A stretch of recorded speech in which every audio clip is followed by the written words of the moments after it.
जिंदाबाद, अनजान मुक्तल सम्मेलन जिंदाबाद, SJUK जिंदाबाद, SRSS जिंदाबाद, SJUK जिंदाबाद, जनार्दन नायक जिंदाबाद, SJUK जिंदाबाद, अंडर सम्मेलन जिंदाबाद, जय जय SJUK, जय जय SJUK.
മുഴുവൻ ആളുകളും ഹാളിനകത്തേക്ക് കയറി ഇരിക്കണമെന്ന് അഭ്യർത്ഥിക്കുന്നു. സമ്മേളനം തുടങ്ങാം. ഈ സമ്മേളനം മുഖ്യമന്ത്രി നമുക്ക് ഓൺലൈനിലാണ് ഉദ്ഘാടനത്തിലെത്തുന്നത്. അപ്പോൾ ഈ സമ്മേളനത്തിൻ്റെ സ്വാഗത സംഘം ചെയർമാൻ നമ്മുടെ പ്രിയപ്പെട്ട MLA KV സുമേഷ് അവർകളാണ്. ഒക്കെ സമ്മേളനത്തിലെത്തിയ മുഴുവൻ ആളുകളെയും സ്വാഗതം ചെയ്യുന്നതിന് വേണ്ടി സ്വാഗത സംഘത്തിന് വേണ്ടി സ്വാഗത സംഘം ചെയർമാൻ KV സുമേഷ് MLA ക്ഷണിക്കുന്നു. എല്ലാവർക്കും നമസ്കാരം. നമ്മുടെ സീനിയർ ജേർണലിസ്റ്റ് യൂണിയൻ കേരളയുടെ 5ാമത് സംസ്ഥാന സമ്മേളനമാണ് കണ്ണൂർ ചേംബർ ഹാളിൽ വെച്ചിട്ട് ഇന്നലെ സെമിനാറോടുകൂടി ആരംഭിച്ചത്. കേരളത്തിലെ ഏറ്റവും മുതിർന്ന മാധ്യമപ്രവർത്തകരുടെ വളരെ ശക്തിസ്രോതസ്സായിട്ടുള്ള ഒരു സംഘടനയാണ് സീനിയർ ജേർണലിസ്റ്റ് യൂണിയൻ കേരള. നമ്മുടെ ഒരു പൊതുസമൂഹത്തിൻ്റെ ഒരു വളർച്ചയിലും അതിൻ്റെ ഒരു വികാസത്തിലുമെല്ലാം ആധുനിക ജനാധിപത്യ വിഷയങ്ങളിൽ ഉയർന്നു വരുന്ന പ്രശ്നങ്ങളിലുമെല്ലാം വളരെ സജീവമായി ഇടപെടുന്ന അതിൻ്റെ ഭാഗമായി സമൂഹത്തിൻ്റെ ഒരു പൊതു നന്മയെ ലക്ഷ്യമാക്കിയിട്ടാണ് ഈ സംഘടന പ്രവർത്തിച്ചുകൊണ്ടിരിക്കുന്നത്. നേരത്തെ മുതൽ ഈ സംഘടന സമ്മേളനം തീരുമാനിച്ച മുതൽ തന്നെ ഇവിടെ ബഹുമാന്യരായിട്ടുള്ള ശ്രീ TP വിജയേട്ടൻ്റെയും ശ്രീ CP സുരേന്ദ്രൻ്റെയൊക്കെ നേതൃത്വത്തിൽ ഒട്ടേറെ വ്യക്തികളുടെ സഹായത്തോടു കൂടി ഒരുക്കങ്ങൾ ആരംഭിക്കുകയും അതിൻ്റെ ഭാഗമായിട്ടുള്ള കാര്യങ്ങൾ നടന്നുകൊണ്ടിരിക്കുകയും ചെയ്യുകയാണ്. ഈ സമ്മേളനം ഇന്നത്തെ ആധുനിക മാധ്യമ മേഖലയിലെ പുതിയ പ്രവണതകളെ സംബന്ധിച്ചു അതിൻ്റെ ചരിത്രമൊക്കെ സംബന്ധിച്ചുള്ള വളരെ വിശദമായ ചർച്ചകൾ ഇന്നലെ അതിൻ്റെ ഭാഗമായിട്ടൊരു സെമിനാറൊക്കെ ഇവിടെ സംഘടിപ്പിക്കുകയുണ്ടായി. ഏതായാലും നമ്മുടെ ഒരു പരിഷ്കൃത ജനാധിപത്യ സമൂഹത്തിൻ്റെ മുന്നോട്ട് പോക്കിന് സഹായകരമായ ചർച്ചകളും അതിൻ്റെ ഭാഗമായിട്ടുള്ള പൊതുസമൂഹത്തിന് ഗുണപ്രദമായിട്ടുള്ള ഒട്ടേറെ കാര്യങ്ങൾ ഇതിൻ്റെ ഭാഗമായിട്ട് ഉയർന്നു വരുമെന്ന് തന്നെയാണ് പ്രതീക്ഷിക്കുന്നത്. സ്വാഗത സംഘത്തിൻ്റെ ചെയർമാൻ എന്ന നിലയിൽ സംസ്ഥാനത്തിൻ്റെ വിവിധ ഭാഗങ്ങളിൽ നിന്ന് ഇവിടെ എത്തിച്ചേർന്നിട്ടുള്ള വളരെ ആദരണീയരും ബഹുമാന്യരുമായ കേരളത്തിലെ സീനിയർ പത്രപ്രവർത്തകരായ എല്ലാവരെയും ആദരപൂർവം ഈ സമ്മേളനത്തിലേക്ക് സ്വാഗതം ചെയ്യുന്നു. ഈ സമ്മേളനം നമ്മൾ തീരുമാനിക്കുന്ന ഈ സമ്മേളനത്തിൽ അധ്യക്ഷത വഹിക്കുന്നത് നമുക്കറിയാം സീനിയർ ജേർണലിസ്റ്റിലെ സംഘടനയുടെ സംസ്ഥാന പ്രസിഡന്റ് എന്ന നിലയിലും വളരെ സീനിയറായ കേരളത്തിലെ രാഷ്ട്രീയ കേരളത്തിൻ്റെ വളർച്ചയിൽ ഒട്ടേറെ ദീർഘമായ പാരമ്പര്യം മാധ്യമരംഗത്തുള്ള വളരെ ബഹുമാന്യനും പ്രിയങ്കരനുമായ ശ്രീ SR ശക്തിധരനാണ് അധ്യക്ഷത വഹിക്കുന്നത്. ആദരപൂർവം ശക്തിധരനെ ഈ അധ്യക്ഷ സ്ഥാനത്തേക്ക് എല്ലാവർക്കും വേണ്ടി സ്നേഹപൂർവ്വം സ്വാഗതം ചെയ്യും. സമ്മേളനത്തിൻ്റെ ഉദ്ഘാടനം നിർവഹിക്കാം എന്ന് കണ്ട് സംസാരിക്കുകയും വരാമെന്ന് ഏൽക്കുകയും ചെയ്തത് നമ്മുടെ ബഹുമാനപ്പെട്ട മുഖ്യമന്ത്രിയാണ്. നേരത്തെ ഇവിടെ ചില പ്രോഗ്രാം അതിൻ്റെ ഭാഗമായി ഒക്കെ ഉണ്ടാകുകയും ചെയ്തിരുന്നു. മലപ്പുറത്ത് EMSൻ്റെ സ്മൃതി ആരംഭിക്കുന്നു, അതിൻ്റെ ഒക്കെ പ്രോഗ്രാം വന്നു. ഇവിടെ ഉണ്ടായിരുന്ന ചില പ്രോഗ്രാമുകൾ യാദർശികമായി മാറ്റപ്പെടുന്ന സാഹചര്യങ്ങളൊക്കെ ഉണ്ടായി. സ്വാഭാവിക അദ്ദേഹത്തിന് നേരിട്ട് വരാൻ കഴിയാത്തൊരു പ്രശ്നം വന്നു ചേർന്നു. ആ ബുദ്ധിമുട്ട് മുഖ്യമന്ത്രി തന്നെ അറിയിക്കുകയും അദ്ദേഹം ഉദ്ഘാടനം ചെയ്യാം, നേരിട്ട് വരുന്നതിൽ ഓൺലൈനിലായി അത് ചെയ്യാമെന്ന് സമ്മതിക്കുകയാണ് ഉണ്ടായിരുന്നത്. നമ്മുടെ കേരളത്തിൻ്റെ വളരെ ബഹുമാന്യനായ മുഖ്യമന്ത്രി പ്രിയങ്കരനായ ശ്രീ പിണറായി വിജയൻ അവരുകളെ ഇതിൻ്റെ ഉദ്ഘാടകൻ എന്ന നിലയിൽ അങ്ങേയറ്റ ആദരവോടെ സ്വാഗതം ചെയ്യുന്നു. അതോടൊപ്പം തന്നെ ഈ ചടങ്ങിൽ 2 ചടങ്ങുകളിവിടെ നടക്കുന്നുണ്ട്. നീറ്റ് PG ഈ എക്സാമിൽ 2ാം റാങ്ക് നേടിയിട്ടുള്ള ഡോക്ടർ ഗ്രീഷ്മ ഗൗതമിനെ ആദരിക്കുന്നുണ്ട്. നമുക്കൊക്കെ അഭിമാനമായിട്ടുള്ള ഡോക്ടർ ഗ്രീഷ്മ ഗൗതമിനെ സ്നേഹപൂർവ്വം ഈ ചടങ്ങിലേക്ക് സ്വാഗതം ചെയ്യുന്നു. ആദരവ് നൽകുന്നത് സംസ്ഥാന പ്രസിഡന്റ് SR ശക്തിധരനാണ്. അദ്ദേഹത്തെയും സ്നേഹപൂർവ്വം ക്ഷണിക്കുന്നു. അതോടൊപ്പം തന്നെ മറ്റൊരു ചടങ്ങ് പുസ്തക പ്രകാശനമാണ്. EM രഞ്ജിത്തിൻ്റെ വാർത്താ ചംക്രമം എന്ന ഒരു പുസ്തകം ഇവിടെ വെച്ച് പ്രകാശനം ചെയ്യുന്നുണ്ട്. ശ്രീ EM രഞ്ജിത്തിനെയും സ്വാഗതം ചെയ്യുന്നു. മുഖ്യ അതിഥിയായിട്ട് ഇവിടെ നമ്മുടെ ബഹുമാനപ്പെട്ട കടന്നപ്പള്ളി സാർ ഉണ്ടാവാൻ അദ്ദേഹത്തിൻ്റെ മണ്ഡലം കൂടിയാണ് കണ്ണൂർ. പക്ഷെ അദ്ദേഹത്തിൻ്റെ അനുജൻ ഇന്നലെ രാവിലെ മരണപ്പെടുകയും ഇന്ന് രാവിലെ പയ്യാമ്പലത്ത് അതിൻ്റെ മറ്റു കാര്യങ്ങൾ നടക്കുകയും ചെയ്യുകയാണ്. അദ്ദേഹം ആ പ്രയാസം ഈ ചടങ്ങിനെ അറിയിച്ചിട്ടുണ്ട്. അദ്ദേഹത്തിൻ്റെ അഭാവത്തിൽ അദ്ദേഹത്തെ സ്വാഗതം ചെയ്യുന്നു. അതോടൊപ്പം തന്നെ നമ്മുടെ എല്ലാ അഭിമാനമായിട്ടുള്ള വളരെ ബഹുമാന്യനായ സംഗീതജ്ഞൻ ശ്രീ VT മുരളി അദ്ദേഹം മുഖ്യാതിഥിയായി പങ്കെടുക്കുന്നുണ്ട്. അദ്ദേഹത്തെ ആദരപൂർവ്വം ഈ സമ്മേളനത്തിലേക്ക് സ്വാഗതം ചെയ്യുന്നു.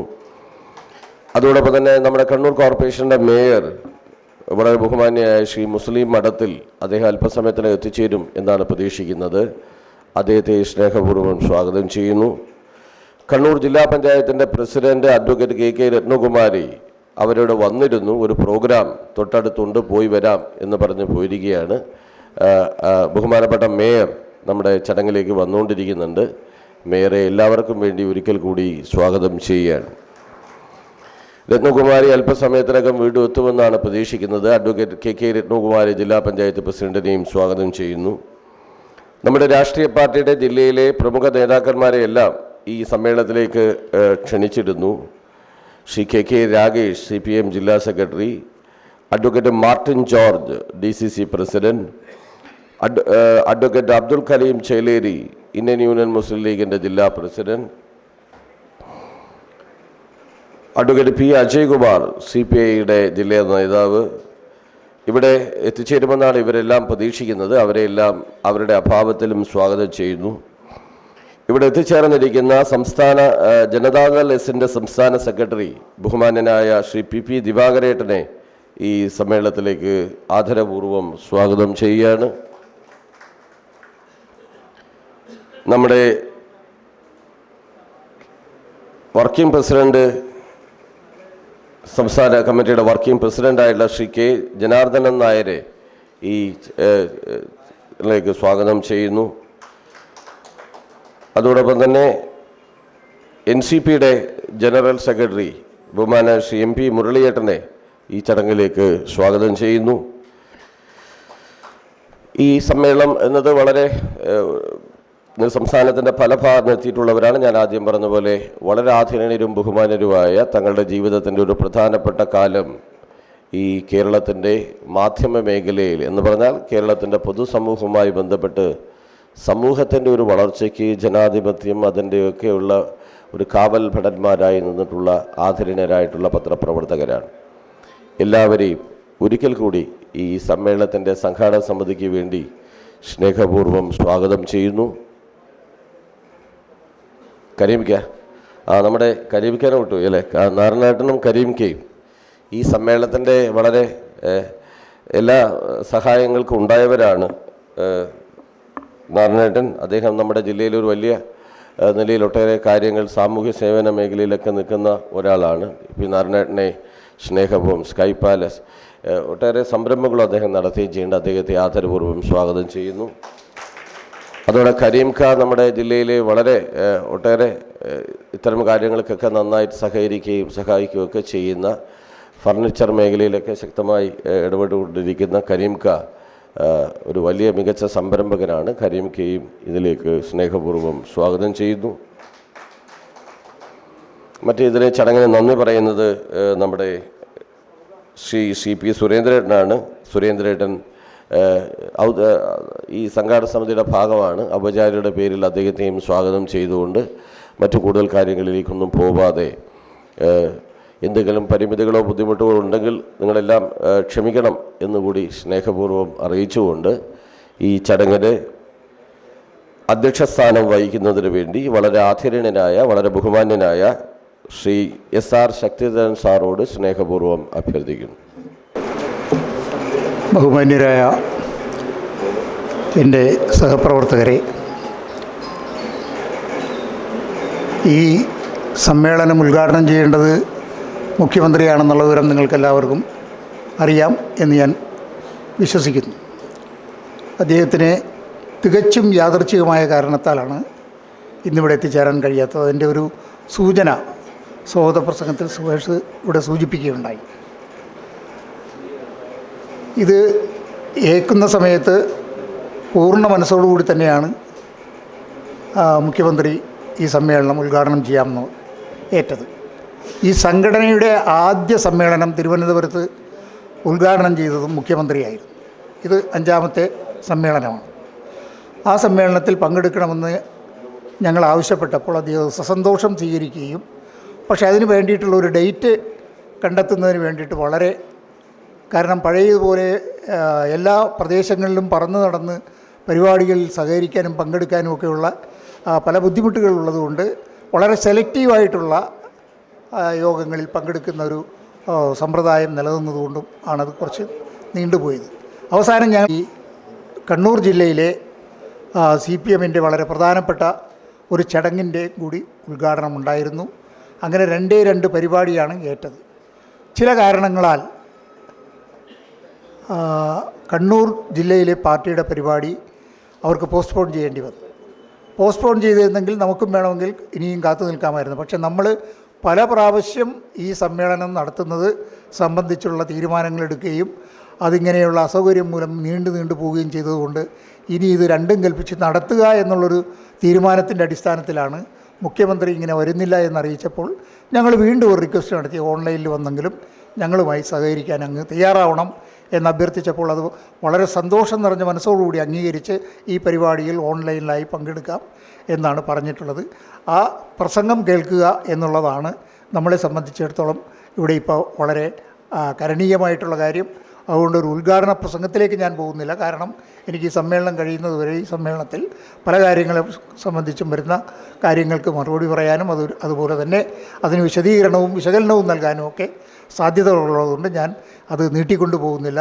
മുഖ്യമന്ത്രിയുടെ ഉദ്ഘാടന പ്രസംഗം ഓൺലൈനിൽ ആരംഭിക്കുവാനായിട്ട് അതിൻ്റെ ബന്ധപ്പെട്ട ആളുകളോട് ഞാൻ അഭ്യർത്ഥിക്കുകയാണ്.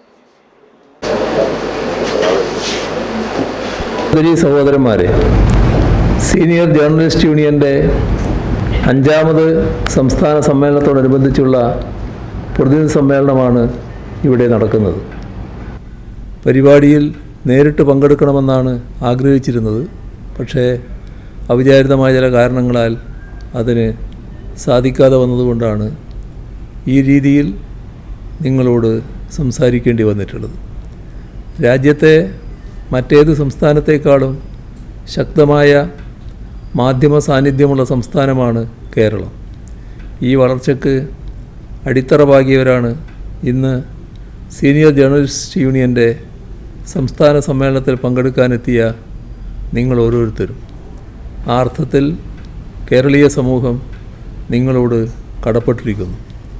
ആ കടപ്പാട് നിറവേറ്റാൻ സർക്കാർ എപ്പോഴും ശ്രമിച്ചിട്ടുണ്ട്.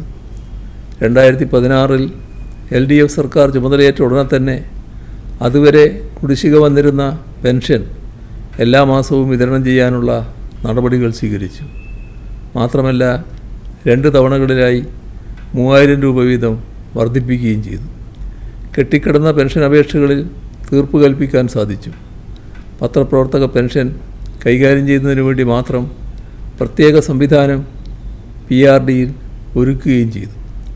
ആശ്രിതർക്ക് വേണ്ടിയുള്ള പെൻഷൻ അപേക്ഷകളും പരമാവധി തീർപ്പാക്കാൻ കഴിഞ്ഞു. നിങ്ങളുടെ തലമുറയിൽപ്പെട്ടവർക്ക് പത്രപ്രവർത്തനം ഒരു കരിയറോ പ്രൊഫഷനോ മാത്രമായിരുന്നില്ല, വരുമാനമുണ്ടാക്കാനുള്ള മാർഗവുമായിരുന്നില്ല, സാമൂഹ്യ സേവന ഉപാധിയായിരുന്നു. നാടിനെ നന്നാക്കാനുള്ള വഴി പത്രപ്രവർത്തനം തുറന്നുതരുമെന്ന് കണ്ട് അതിൽ ആകൃഷ്ടരായവരാണ് നിങ്ങളെല്ലാവരും.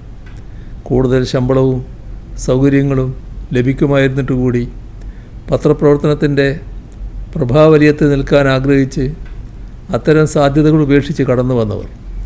അതൊക്കെ പത്രപ്രവർത്തന രംഗത്തെ പുതിയ തലമുറക്ക്, പ്രത്യേകിച്ച് ഇലക്ട്രോണിക്സ് മീഡിയയിലും മറ്റും പ്രവർത്തിക്കുന്ന ചെറുപ്പക്കാർക്ക് അവിശ്വസനീയമായ കഥകളായി തോന്നാം. എന്തായാലും അവർക്ക് പഠിക്കാനുള്ള ഒരുപാട് പാഠങ്ങൾ മുൻപോട്ട് വച്ചിട്ടാണ് നിങ്ങൾ പത്രപ്രവർത്തനത്തിൽ നിന്ന് വിരമിച്ചത്. സത്യസന്ധത, വസ്തുനിഷ്ഠത, ആത്മാർത്ഥത തുടങ്ങിയ മൂല്യങ്ങളുടെ പാഠങ്ങളാണവ. ആരുടെയെങ്കിലും താല്പര്യങ്ങൾ നിർവഹിച്ചു കൊടുക്കാനുള്ള ആയുധമാവരുത് കയ്യിലെ പേന എന്ന പാഠവും നിങ്ങൾ സീനിയർ പത്രപ്രവർത്തകർ ജീവിതത്തിൽ ഉയർത്തിപ്പിടിച്ചിട്ടുണ്ട്. ഇങ്ങനെ നോക്കുമ്പോൾ പുതിയ തലമുറക്ക് മുന്നിൽ സ്വന്തം ജീവിതവും പ്രവൃത്തിയും കൊണ്ട് തന്നെ വലിയ പാഠങ്ങൾ തുറന്നു വെച്ചവരാണ് നിങ്ങൾ. ആ നിലക്ക് ഏറെ ആദരിക്കപ്പെടേണ്ടവരാണ് നിങ്ങൾ. കേരള സർക്കാരിന് ആ നിലക്കുള്ള വ്യക്തമായ ബോധ്യമുണ്ട്. ആ ബോധ്യമാകട്ടെ നിങ്ങളോടുള്ള സമീപനത്തിൽ പ്രതിഫലിക്കുമെന്നതും തീർച്ചയാണ്. നിരവധി ആവശ്യങ്ങൾ നിങ്ങൾ മുന്നോട്ട് വച്ചിട്ടുണ്ട്. അതൊക്കെ തന്നെ ന്യായമാണ് താനും. സംസ്ഥാനത്തിൻ്റെ വിഭവ പരിമിതിക്കുള്ളിൽ നിന്നുകൊണ്ട് അവയൊക്കെ എങ്ങനെ എത്രത്തോളം പരിഗണിക്കാൻ കഴിയുമെന്ന കാര്യം തീർച്ചയായും പരിശോധിക്കുമെന്നറിയിക്കട്ടെ. പെൻഷൻ കാര്യങ്ങൾ മുതൽ ആരോഗ്യ പദ്ധതി വരെയായി നിരവധി ആവശ്യങ്ങൾ നിങ്ങൾക്കുണ്ട്. പെൻഷൻ വർദ്ധിപ്പിക്കണം, പെൻഷൻ ഘടനയിലും കോൺട്രിബ്യൂഷനിലും കാലോചിതമായ മാറ്റങ്ങളുണ്ടാകണം, ചികിത്സാ സഹായം ലഭ്യമാക്കണം തുടങ്ങിയ നിരവധി ആവശ്യങ്ങളാണ് സർക്കാരിൻ്റെ ശ്രദ്ധയിലുള്ളത്. സീനിയർ ജേർണലിസ്റ്റ് യൂണിയൻ്റെ ഭാരവാഹികൾ വളരെ കൃത്യമായി ആവശ്യങ്ങൾ ധരിപ്പിക്കാറുമുണ്ട്.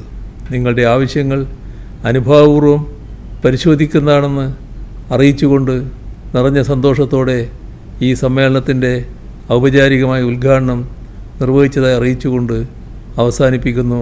നിങ്ങൾക്കെൻ്റെ സ്നേഹാഭിവാദനങ്ങൾ. ജേതാവ് ഡോക്ടർ ഗ്രീഷ്മ ഗൗതമിനെ അനുമോദിക്കലാണ് നമ്മളുടെ അടുത്ത ഈ പരിപാടിയിലെ ചടങ്ങ്. അതിന് പരീക്ഷയിൽ 2ാം റാങ്ക് നേടിയിട്ടുള്ള ഗ്രീഷ്മ ഗൗതമിനെ സംസ്ഥാന പ്രസിഡന്റ് ബഹുമാന Shri SR Sakthidharan sir memento നൽകി ആദരിക്കുന്നു.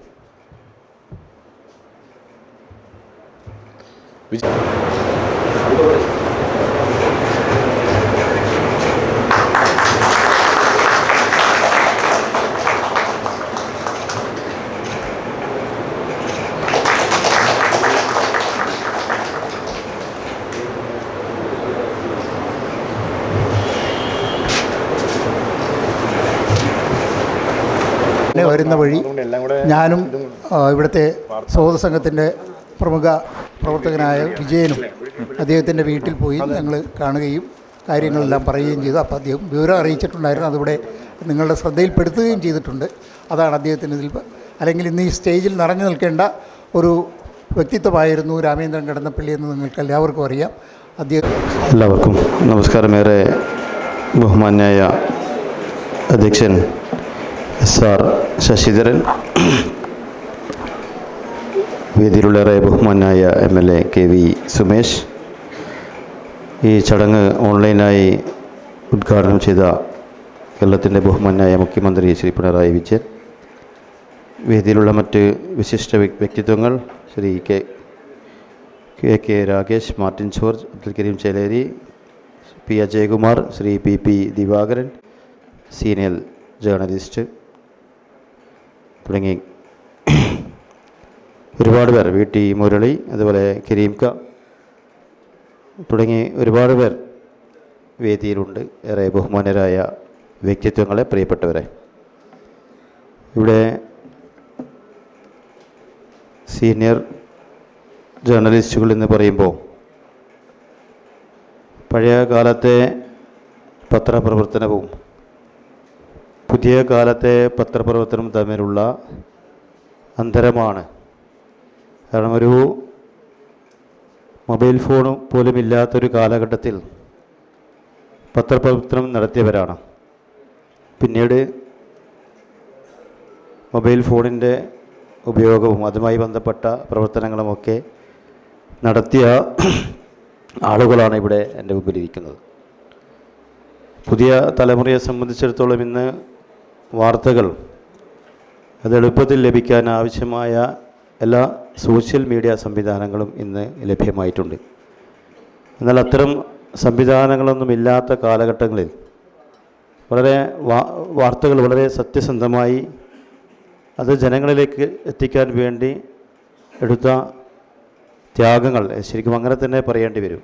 കാരണം ഇന്നത്തെ പത്രപ്രവർത്തനത്തെക്കാൾ അന്ന് ഒരുപാട് സത്യസന്ധമായ വാർത്തകൾ അത് ജനങ്ങളിലേക്ക് എത്തിക്കണമെങ്കിൽ ഒരുപാട് ത്യാഗങ്ങൾ സഹിച്ചിട്ടുണ്ടാകാം. അങ്ങനെ ഒരുപാട് ത്യാഗങ്ങൾ സഹിച്ചിട്ടാണ് എനിക്ക് മുമ്പിലിരിക്കുന്ന ഓരോരുത്തരും ഈ സമൂഹത്തിന് മുമ്പാകെ വാർത്തകൾ എത്തിച്ചിട്ടുള്ളത്. പുതിയ കാല തലമുറക്ക് പത്രപ്രവർത്തകർക്ക് അതിനെക്കുറിച്ച് വലിയ രീതിയിൽ മനസ്സിലാക്കാൻ സാധിക്കില്ല. പക്ഷെ അവരെ സംബന്ധിച്ചിടത്തോളം നിങ്ങളിൽ നിന്ന് ഒരുപാട് പാഠങ്ങൾ ഉൾക്കൊള്ളാനുണ്ട് എന്നുള്ളതാണ്. പുതിയ കാലത്തെ പത്രപ്രവർത്തനങ്ങൾ നമുക്കിന്ന് അറിയാം. ഇന്ന് പത്രപ്രവർത്തനത്തിനപ്പുറം ഇന്ന് സോഷ്യൽ മീഡിയകൾ ഒരുപാട് സ്വാധീനം ചെലുത്തുന്ന ഒരു കാലഘട്ടത്തിലാണ്. ഒന്നുമല്ലാത്ത ആളുകൾ സമൂഹത്തിൽ ഒരു പ്രതിബദ്ധതയും ഇല്ലാത്ത ആളുകൾ പോലും പല രീതിയിലും ഇടപെടുന്നു എന്നാണ്. നമ്മുടെ കാര്യങ്ങളിൽ ഇടപെട്ട് ചിലപ്പോൾ തെറ്റായ വാർത്തകൾ പോലും തെറ്റായ കാര്യങ്ങൾ പോലും എത്തിക്കുന്നുണ്ട് എന്നുള്ളതാണ്.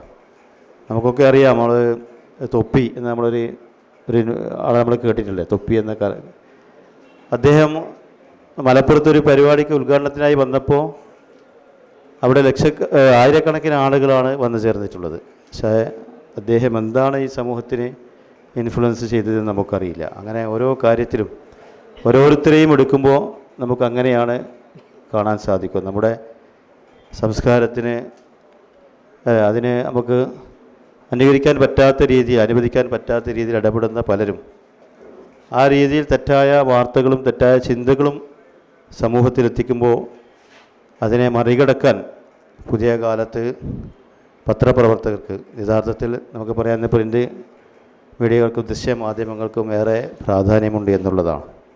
ഈ കാലത്തും ഈ സോഷ്യൽ മീഡിയയിലെ തെറ്റായ വാർത്താ പ്രചരണങ്ങൾക്കിടയിലും ഒരു വലിയ ഇടപെടൽ നടത്തി മുന്നോട്ട് പോകാൻ പുതിയ കാലത്തെ പത്രപ്രവർത്തകർക്കും ബാധ്യതയുണ്ട് എന്നുള്ളതാണ്.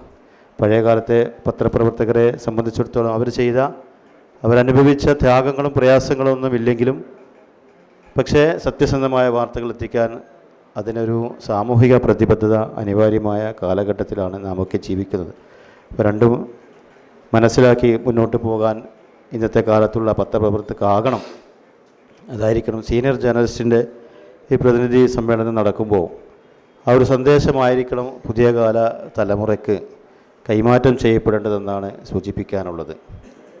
പഴയകാല പത്രപ്രവർത്തനങ്ങൾ അന്ന് വാർത്തകൾ കിട്ടാൻ വേണ്ടി പല രീതിയിലും പ്രയാസപ്പെട്ട് യാത്രകൾ ചെയ്ത് അത് സമൂഹത്തിനെത്തിക്കാൻ വേണ്ടി പ്രയാസപ്പെട്ടു പോകും. ഇന്ന് അതിന് വലിയ പ്രയാസമില്ല എന്നുള്ളത്. പക്ഷെ അത് സത്യസന്ധമായ രീതിയിൽ എത്തിക്കാൻ കഴിയണമെന്ന് തന്നെയാണ്. ആ രീതിയിൽ മുന്നോട്ട് പോകാൻ നമുക്കെല്ലാവർക്കും സാധിച്ചാൽ തീർച്ചയായും ഈ സമൂഹത്തിൽ വലിയ മാറ്റങ്ങൾ നമുക്ക് കൊണ്ടുവരാൻ സാധിക്കും. പ്രത്യേകിച്ച് ഈ കാലഘട്ടത്തിൽ, വർത്തമാന കാലഘട്ടത്തിൽ എല്ലാം നഷ്ടപ്പെട്ടുകൊണ്ടിരിക്കുന്ന സാമൂഹിക പ്രതിബദ്ധതകളില്ല. അവരവർക്ക് തോന്നുന്നത് പോലെ അത് പടച്ചുവിടുന്നു എന്നുള്ളതാണ്. പല കാര്യങ്ങളിലും അങ്ങനെ തന്നെയാണ്. പല കാര്യങ്ങളും പല വിഷയങ്ങളിലും അവനവന് തോന്നുന്നത് പോലെ പടച്ചുവിടുമ്പോൾ അതിനെയൊക്കെ നേരിടാൻ നമുക്കാവണം. ഇതിനിടെ കുറച്ച് മുമ്പ് നമ്മൾ CA NRC വിഷയവുമായി ബന്ധപ്പെട്ട് നമുക്കറിയാം, ഒരു സോഷ്യൽ മീഡിയ ഹർത്താൽ നടന്ന് നമുക്കറിയാം. ആരോ ഒരു ഹർത്താൽ പ്രഖ്യാപിച്ചു, അതിനനുസരിച്ച് ഒരുപാട് ചെറുപ്പക്കാർ അതിന് പിറകെ പോയി എന്നുള്ളതാണ്. ഏറ്റവും അവസാനം പലരും കേസും കെട്ടുമായി ഇന്നും അതുമായി ബന്ധപ്പെട്ട് പ്രയാസപ്പെടുന്നുണ്ട് എന്നുള്ളതാണ്. അപ്പോൾ സത്യസന്ധമല്ലാത്ത, ഉത്തരവാദിത്വ ബോധമില്ലാത്ത അത്തരം സംവിധാനങ്ങളെ ഇല്ലാതാക്കി മുന്നോട്ട് പോകാൻ പത്രപ്രവർത്തക സംവിധാനങ്ങൾക്ക്, മാധ്യമ പ്രവർത്തകർക്ക് ആവണം എന്ന് മാത്രമാണ് ഇവിടെ അടിവരയിട്ട് പറയാനുള്ളത്. സീനിയർ ജേർണലിസ്റ്റുകളെ സംബന്ധിച്ചിടത്തോളം പുതിയ തലമുറക്ക് ഇത്തരം ആശയങ്ങൾ കൈമാറിക്കൊണ്ട് പത്രപ്രവർത്തക സംവിധാനത്തെ കൂടുതൽ ശക്തിപ്പെടുത്തണം എന്ന് മാത്രം സൂചിപ്പിച്ചുകൊണ്ട്, ഒരുപാട് ആവശ്യങ്ങൾ, ഒരുപാട് പ്രയാസങ്ങൾ അനുഭവിക്കുന്ന ഈ സീനിയർ ജേർണലിസ്റ്റുകൾ അവരുടെ വിഷയങ്ങൾ, അവരുടെ അവകാശങ്ങൾ, അവരുടെ ആവശ്യങ്ങളെല്ലാം അനുഭാവപൂർവ്വം പരിഗണിക്കാമെന്ന് ബഹുമാനായ മുഖ്യമന്ത്രി തന്നെ ഈ ഉദ്ഘാടന സമ്മേളനത്തിൽ പ്രഖ്യാപിക്കപ്പെട്ടത് കൊണ്ട് ഏറെ പ്രതീക്ഷയുടെ നാളുകൾ നൽകിയിരിക്കുകയാണ്. എല്ലാവിധ ആശംസകളും നേർന്നുകൊണ്ട് എല്ലാവരെയും അഭിവാദ്യം ചെയ്തുകൊണ്ട് ഞാൻ നിർത്തുന്നു. നന്ദി, നമസ്കാരം, ജയ് ഹിന്ദ്. രഞ്ജിത്ത് ബാബു രചിച്ച വാർത്താ പരിക്രമണം എന്ന പുസ്തകത്തിൻ്റെ പ്രകാശനം സീനിയർ ജേർണലിസ്റ്റ് യൂണിയൻ സംസ്ഥാന പ്രസിഡന്റ് ശ്രീ അശാക് ശക്തിധരൻ പ്രശസ്ത ഗായകൻ VT മുരളിച്ചേട്ടന് നൽകിക്കൊണ്ട് നിർത്തുന്നു. അപ്പോൾ ഈ സമയത്ത് രഞ്ജിത്ത് ബാബു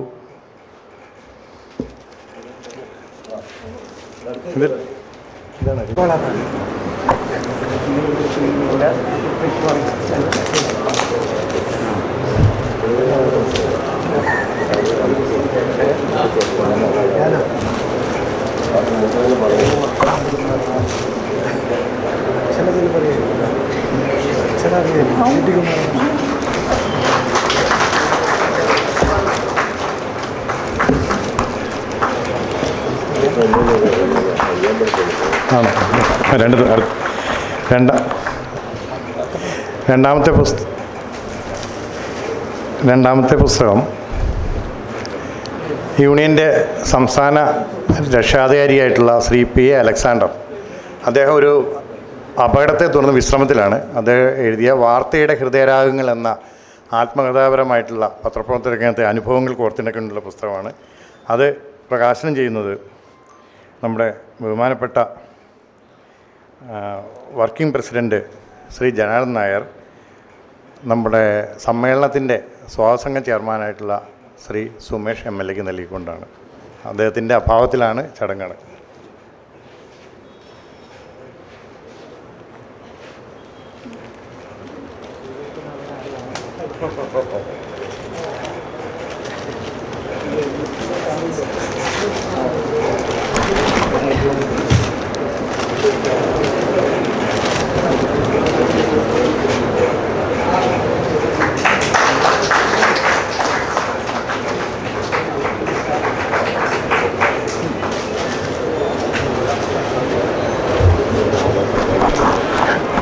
അടുത്ത പ്രകാശനം വളരെ സവിശേഷമായ ഒന്നാണ്. ഞങ്ങളുടെ കൂട്ടായ്മയിലെ മുതിർന്ന അംഗമായിട്ടുള്ള ശ്രീ PA ശങ്കരനാരായണൻ, അദ്ദേഹം കണ്ണൂർ സ്വദേശിയാണ്. ഇപ്പോൾ അദ്ദേഹത്തിൻ്റെ തട്ടകം കൊച്ചിയാണെങ്കിലും ശങ്കരനാരായണൻ ചേട്ടൻ്റെ 138ാമത്തെ പുസ്തകമാണ് ഇപ്പോൾ. അതിൽ 136, 137, 138 അതിൽ പ്രത്യേകത ഉള്ളത് അക്ഷരപ്പാട്ടുകൾ, അക്കപ്പാട്ടുകൾ എന്നുള്ള പുസ്തകം. അത് ഇന്നത്തെ തലമുറയ്ക്ക് അക്കങ്ങളും അക്ഷരങ്ങളും അന്യമായി കൊണ്ടിരിക്കുന്ന ഒരു സമയത്ത് ഈ കുട്ടികൾക്ക് വേണ്ടി എഴുതിയ പുസ്തകമാണ്. വെളിച്ചം തേടുന്നവർ എന്ന് പറഞ്ഞ അദ്ദേഹത്തിൻ്റെ കഥകൾ മലയാളം, ഇംഗ്ലീഷ്, തെലുങ്ക് ഭാഷകളിലാണ് അതിൻ്റെ ഉള്ളത്. ആ ഭാഷകളിലേക്ക് മൊഴിമാറ്റം ചെയ്യപ്പെട്ടിരിക്കുന്നുണ്ട്. ആ പുസ്തകങ്ങളുടെ ഒന്നിച്ചുള്ള പ്രകാശനമാണ് നടക്കുന്നത്. അത് നമ്മുടെ സ്വാഗത സംഘത്തിൻ്റെ വൈസ് ചെയർമാനായിട്ടുള്ള ഡോക്ടർ P. നാരായണൻകുട്ടി നാരായണൻ അവറുകൾ അത് നൽകുന്നത്, സ്വീകരിക്കുന്നത് മുരളിച്ചേട്ടൻ സ്വീകരിക്കണം എന്നാണ് ഞങ്ങളുടെ അഭ്യർത്ഥന.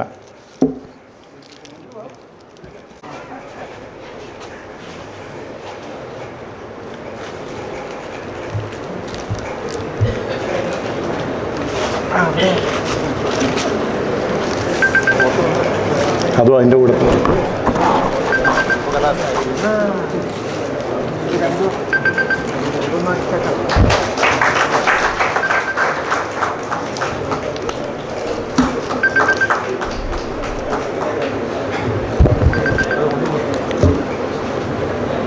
അടുത്തായിരുന്നു. അദ്ദേഹത്തിൻ്റെ കേരളമന്തിയിലെ മുതിർന്ന മാധ്യമപ്രവർത്തകനാണ്. ബാലകൃഷ്ണേട്ടനെ പുസ്തകം ഏറ്റുവാങ്ങുന്നതിനായിട്ടുള്ള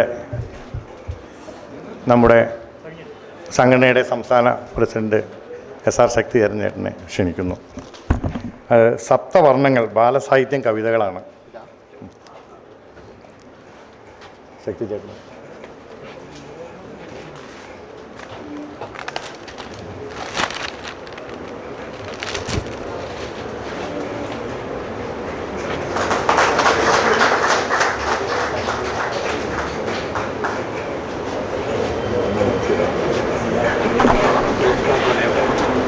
പുസ്തകപ്രകാശന ചടങ്ങിനോട് സഹകരിച്ച എല്ലാവർക്കും ഒറ്റവാക്കിൽ നന്ദി പറയുന്നു.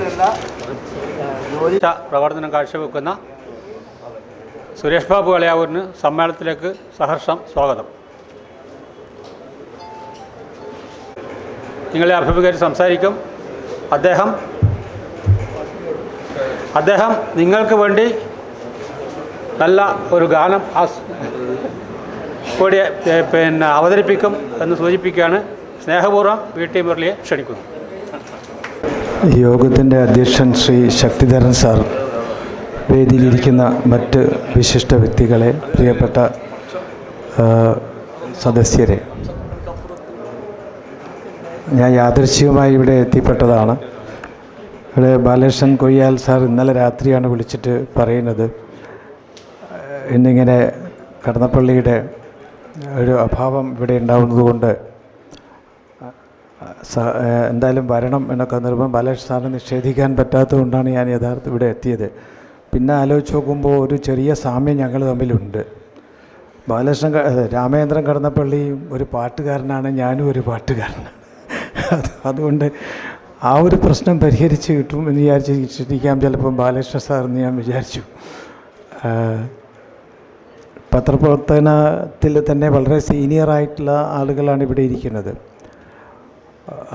എൻ്റെ ഓർമ്മയിലെ ആദ്യകാലത്തൊക്കെയുള്ള എൻ്റെ ബാല്യകാലത്തോ അല്ലെ യൗവനകാലത്തോ ഉള്ള വളരെ സജീവമായി പത്രപ്രവർത്തന രംഗത്ത് ഉണ്ടായിരുന്ന ആളുകളായിരിക്കാം ഒരുപക്ഷെ ഈ സീനിയർ എന്ന് പറയുന്നത്.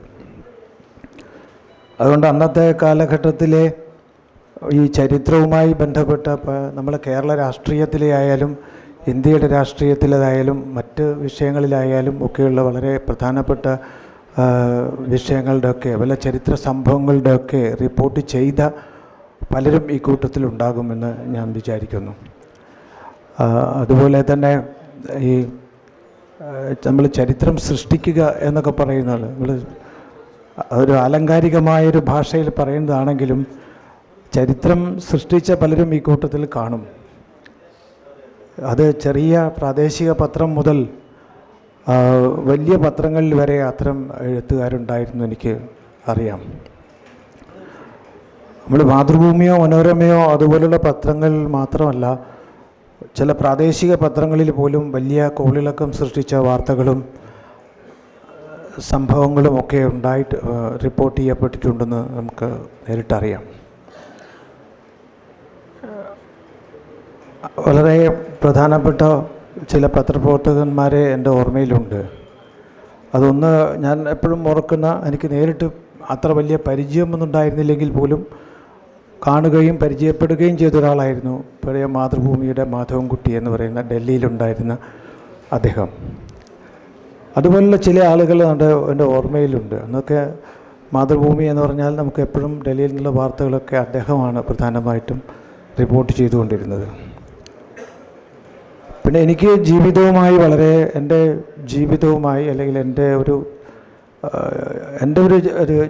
ജീവചരിത്രവുമായി ബന്ധപ്പെടുന്ന ഒരു പത്രപ്രവർത്തകൻ അല്ലെങ്കിൽ ഒരു പത്രാധിപർ എന്ന് പറയുന്നത് കാമ്പിശ്ശേരി കരുണാകരനാണ്.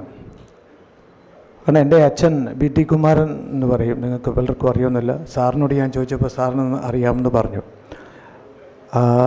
അദ്ദേഹവുമായിട്ടൊക്കെ ബന്ധപ്പെട്ട ഒരുപാട് കാര്യങ്ങൾ എൻ്റെ ഓർമ്മയിലുണ്ട്. പത്രപ്രവർത്തകൻ എങ്ങനെയായിരിക്കണം, അദ്ദേഹം ഒരു പാർട്ടി പത്രത്തിൻ്റെ എഡിറ്ററായിരുന്നെങ്കിൽ പോലും അവിടെയൊക്കെ എങ്ങനെയായിരുന്നു തൻ്റെ വ്യക്തിത്വത്തിൻ്റെ പിന്നെ സൂക്ഷ്മതയോടുകൂടി കൈകാര്യം ചെയ്തത് എന്നുള്ളതൊക്കെ പത്രപ്രവർത്തന രംഗത്തെ തന്നെ വലിയ പാഠങ്ങളായിട്ട് കണക്കാക്കപ്പെടുന്നുണ്ട് എന്നാണ് ഞാൻ കരുതുന്നത്. ഒരിക്കൽ ടി പത്മനാഭൻ, നമ്മുടെ കഥാകൃത്ത് പത്മനാഭൻ സാറിൻ്റെ ഒരു പ്രസംഗം ഞാൻ കേൾക്കുകയുണ്ടായി ഈ കാമ്പിശ്ശേരി കരുണാകരനെ പറ്റി. അതൊരു പക്ഷേ ഇവിടെ എല്ലാവർക്കും അറിയാവുന്നതായിരിക്കാം, എല്ലാവർക്കും അറിഞ്ഞുകൂടാ എന്നുള്ള രീതിയിലേ നമുക്ക് പ്രസംഗിക്കാൻ സാധിക്കുകയുള്ളൂ. എല്ലാവർക്കും അറിയാവുന്ന രീതിയിൽ ആർക്കും ഒന്നും പറയാൻ സാധിക്കുകയില്ല എന്നുള്ളത് കൊണ്ട് ഞാനത് പറയുകയാണ്. അതായത് അദ്ദേഹം ജനയുഗത്തിൻ്റെ എഡിറ്ററായിരുന്ന കാലത്ത് എല്ലാ സ്ഥലത്തും ഞാൻ അതിൻ്റെ ഇടയ്ക്കൊരു തമാശ പറഞ്ഞോട്ടെ. അതായത് എല്ലാ സ്ഥലത്തും ഞാൻ സംസാരിക്കുമ്പോൾ മാത്രമാണ് ഈ ചായയൊക്കെ കൊടുക്കുക. അതെന്താണെന്നറിയില്ല, ഞാൻ എന്ത് തെറ്റാണ് ചെയ്തതെന്ന് ഞാനറിയില്ല. അപ്പോൾ ഒരു മധുരം കൊടുക്കും, അല്ലെങ്കിൽ ചായ കൊടുക്കും. അപ്പം എൻ്റെ സംസാരത്തെ അലങ്കോലപ്പെടുത്താൻ വേണ്ടിയിട്ട് ഈ ചായക്കാരെ എപ്പോഴും ശ്രമിക്കുന്നതായിട്ട് എനിക്കറിയാം. അതിവിടെ മാത്രമല്ല, അതെൻ്റെ ജാതകത്തിൻ്റെ ദോഷമാണെന്നാണ് എനിക്ക്. എൻ്റെ ജാതകം ഒന്ന് പരിശോധിക്കണം. കടന്നപ്പള്ളി ഉണ്ടെങ്കിൽ ഒന്ന് പരിശോധിപ്പിക്കായിരുന്നു നമുക്ക്. പിന്നെ അപ്പോൾ ഈ കാമ്പിശ്ശേരി എന്തോ ആവശ്യത്തിന് വേണ്ടി ഒരു മാസക്കാലത്തോളം മറ്റോ, അദ്ദേഹത്തിൻ്റെ മകൾ അവിടെയായിരുന്നല്ലോ, മദ്രാസിലായിരുന്നല്ലോ. ആ സമയത്ത് കൊല്ലത്തുനിന്ന് മാറിയിരിക്കേണ്ടി വന്ന സാഹചര്യത്തിൽ ജനയുഗം വാരികയിൽ നിങ്ങളെന്നെ കമ്മ്യൂണിസ്റ്റാക്കി നാടകത്തെക്കുറിച്ച് ഒരു റിവ്യൂ വന്നു, ഒരു നിരൂപണം വന്നു. ആ നിരൂപണത്തിൽ കാമ്പിശ്ശേരി പരമപിള്ളിയായിട്ട് അഭിനയിക്കുന്ന ഒരു പടമാണ് അന്നത്തെ സബ് എഡിറ്റർമാർ കൊടുത്തിരുന്നത്. കാമ്പിശ്ശേരി തിരിച്ചു വന്നപ്പോഴാണ് തൻ്റെ പടം, താൻ പത്രാധിപരായിരിക്കുന്ന ഒരു പത്രത്തിൽ തൻ്റെ പടമാണ് കൊടുത്തിരിക്കുന്നതെന്ന് കാണുന്നത്. അദ്ദേഹം ഒരു ക്ഷമാപണം കുറിപ്പെഴുതുകയും ഇത് അങ്ങനെ ചെയ്യാൻ പാടില്ലായിരുന്നു, എൻ്റെ പടം തന്നെ കൊടുത്തത് തെറ്റായ ഒരു രീതിയാണ് എന്ന് ക്ഷമാപണം അതിൽ അടുത്ത ലക്കത്തിൽ കൊടുക്കുകയും ആ ചെയ്ത സഹപത്രാധിപന്മാരെ വിമർശിക്കുകയും ചെയ്തൊരു കഥ ടി പത്മനാഭൻ സാർ എന്ന് പറയുന്നത് കേട്ടിട്ടുണ്ട്. ഞാൻ നേരിട്ട് കേട്ടതാണ്. അപ്പോൾ അത്തരം പത്രപ്രവർത്തകന്മാർ നമുക്കുണ്ടായിരുന്നു. അവരാരും ജേർണലിസം പഠിച്ചവരോ അല്ലെങ്കിൽ ഏതെങ്കിലും യൂണിവേഴ്സിറ്റിയിലെ ബിരുദധാരികളോ ഒന്നും ആയിരുന്നില്ല. പക്ഷേ അവർ വലിയ പാഠങ്ങൾ, വലിയ പാഠാവലികൾ നമുക്ക് തന്നിട്ടുണ്ട്.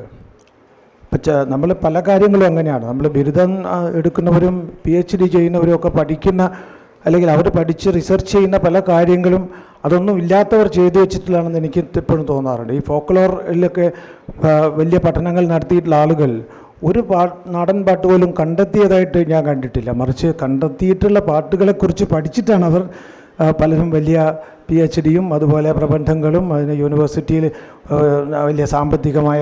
പക്ഷേ ഈ കണ്ടെടുത്ത ആളുകളെ പറ്റി നമ്മൾ ഒരിക്കലും ആലോചിക്കാറുമില്ല. വടകരയെ സംബന്ധിച്ചപ്പോൾ ഉദാഹരണം പറയുകയാണെങ്കിൽ, വടകരയിൽ വടക്കൻ പാട്ടിൻ്റെ ഒരു സ്ഥലമാണ്. ഇപ്പോൾ വടകരയിലെ പ്രധാനപ്പെട്ട 2 വടക്കൻ പാട്ട് സമ്പാദകരായിരുന്നു. ഒന്ന് MC അപ്പുണ്ണി നമ്പ്യാരും മറ്റൊന്ന് TH കുഞ്ഞിരാമൻ നമ്പ്യാരും.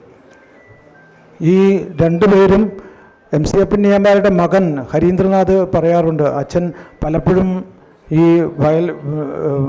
വയൽ വരമ്പത്ത് പോയി ഇരുന്നിട്ട് ഈ സ്ത്രീകൾ ഈ ഞാട്ടിപ്പാട്ട് പാടുന്നത് കേട്ട് എഴുതിയെടുക്കാൻ പോയിട്ട് ചളി നിറഞ്ഞ മുണ്ടുമായിട്ടാണ് വീട്ടിലേക്ക് മടങ്ങി വരിക. പക്ഷേ ഇതുപോലെ ഇതൊക്കെ കളക്ട് ചെയ്യാൻ വേണ്ടിയിട്ട് ഇവിടെ ചിറക്കൽ D ബാലകൃഷ്ണൻ നായർ ഇതുപോലെ അങ്ങനെ. പക്ഷെ അവർക്കാർക്കും ബിരുദമോ അല്ലെങ്കിൽ അങ്ങനെയൊന്നും ഉണ്ടായിരുന്നില്ല. മറിച്ച് അവരാണ് മറ്റ് പല ബിരുദങ്ങൾക്കും അടിസ്ഥാനമായി, അവരുടെ മറ്റ് പല കാര്യങ്ങൾക്കും അടിസ്ഥാനമായി പ്രവർത്തിച്ചിട്ടുള്ളത്. ഇതെല്ലാറ്റിലും ഉണ്ട്, സംഗീതത്തിലും നൃത്തത്തിലും ഒക്കെയുണ്ട്. യൂണിവേഴ്സിറ്റിയൊക്കെ വന്നത് പിന്നെയാണ്. സ്വയം യൂണിവേഴ്സിറ്റികളായി മാറിയ ഈ ജേർണലിസം എന്ന രംഗത്ത് സ്വയം സർവകലാശാലകളായി മാറിയ എത്രയോ പത്രപ്രവർത്തകന്മാർ നമുക്കുണ്ടായിരുന്നു. ഞാൻ ദീർഘമായി അതേക്കുറിച്ചൊന്നും സംസാരിക്കാൻ ആളുമല്ല, ഞാൻ അതിൽ മുതിരുന്നുമില്ല. കാരണം അത് എൻ്റെ വിഷയവുമല്ല. ഞാൻ എന്തെങ്കിലും പറഞ്ഞാൽ ഒരു പക്ഷേ അത് തെറ്റിപ്പോയാൽ അതും പ്രശ്നമാവും.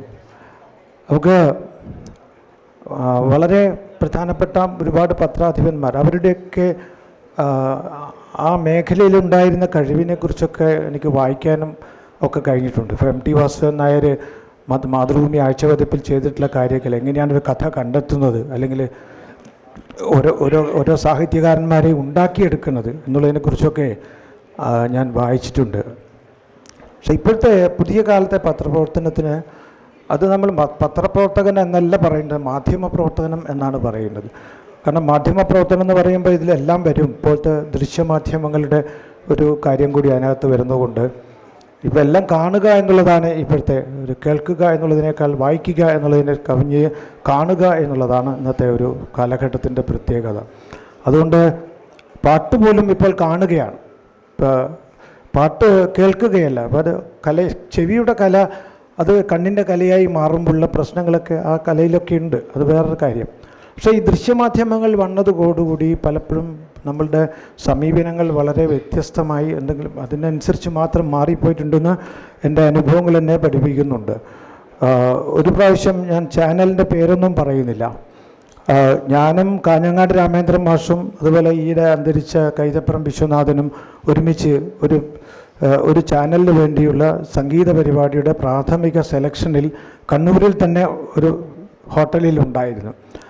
ആ സമയത്ത് വളരെ മനോഹരമായി പാടിയ ഒരു പെൺകുട്ടിയെ എടുക്കരുത് എന്നാണ് ചാനലുകാരനോട് ആവശ്യപ്പെട്ടത്. കാരണം എടുക്കാതിരിക്കാൻ കാരണം അവൾ കറുത്തതായിരുന്നു എന്നുള്ളതായിരുന്നു. അപ്പോൾ അവൾക്ക് ക്യാമറ കണ്ണിലൂടെ കാണുമ്പോൾ അവൾക്ക് സൗന്ദര്യം കുറഞ്ഞുപോയി എന്നുള്ളത് കൊണ്ട് പിന്നെ ശരിക്കും ഒന്നാം സ്ഥാനത്തേക്ക് വരേണ്ടിയിരുന്നൊരു കുട്ടിയെ അവഗണിക്കാൻ അവരാവശ്യപ്പെടുകയുണ്ടായിരുന്നത്. അപ്പോൾ അതെന്തതിൻ്റെ അർത്ഥം? അപ്പം ഞാൻ പറഞ്ഞു എനിക്കത് പറ്റില്ല, ഞാൻ എൻ്റെ മാർക്കേ ഇടുള്ളൂ, ആ മാർക്ക് ഇട്ട് കഴിഞ്ഞ ശേഷം നിങ്ങൾക്ക് വേണമെങ്കിൽ അവളെ എടുക്കുകയോ എടുക്കാതിരിക്കുകയോ ചെയ്യാം, ഞാൻ അതിൽ ഇടപെടുന്നില്ല. പക്ഷേ എൻ്റെ മാർക്ക് ഷീറ്റിൽ ഞാൻ ഒപ്പിടുന്ന കടലാസിൽ ആ കുട്ടിയെ മാത്രമേ വെക്കുകയുള്ളൂ എന്ന് പറഞ്ഞു. പക്ഷെ അപ്പോൾ ഒരു തീരുമാനം കൂടി എടുക്കും, അടുത്ത വർഷം എന്നെ വിളിക്കരുതെന്ന് കൂടി തീരുമാനിക്കും. അതാണ് ഇതിൻ്റെ ഏറ്റവും വലിയ ദുരന്തം.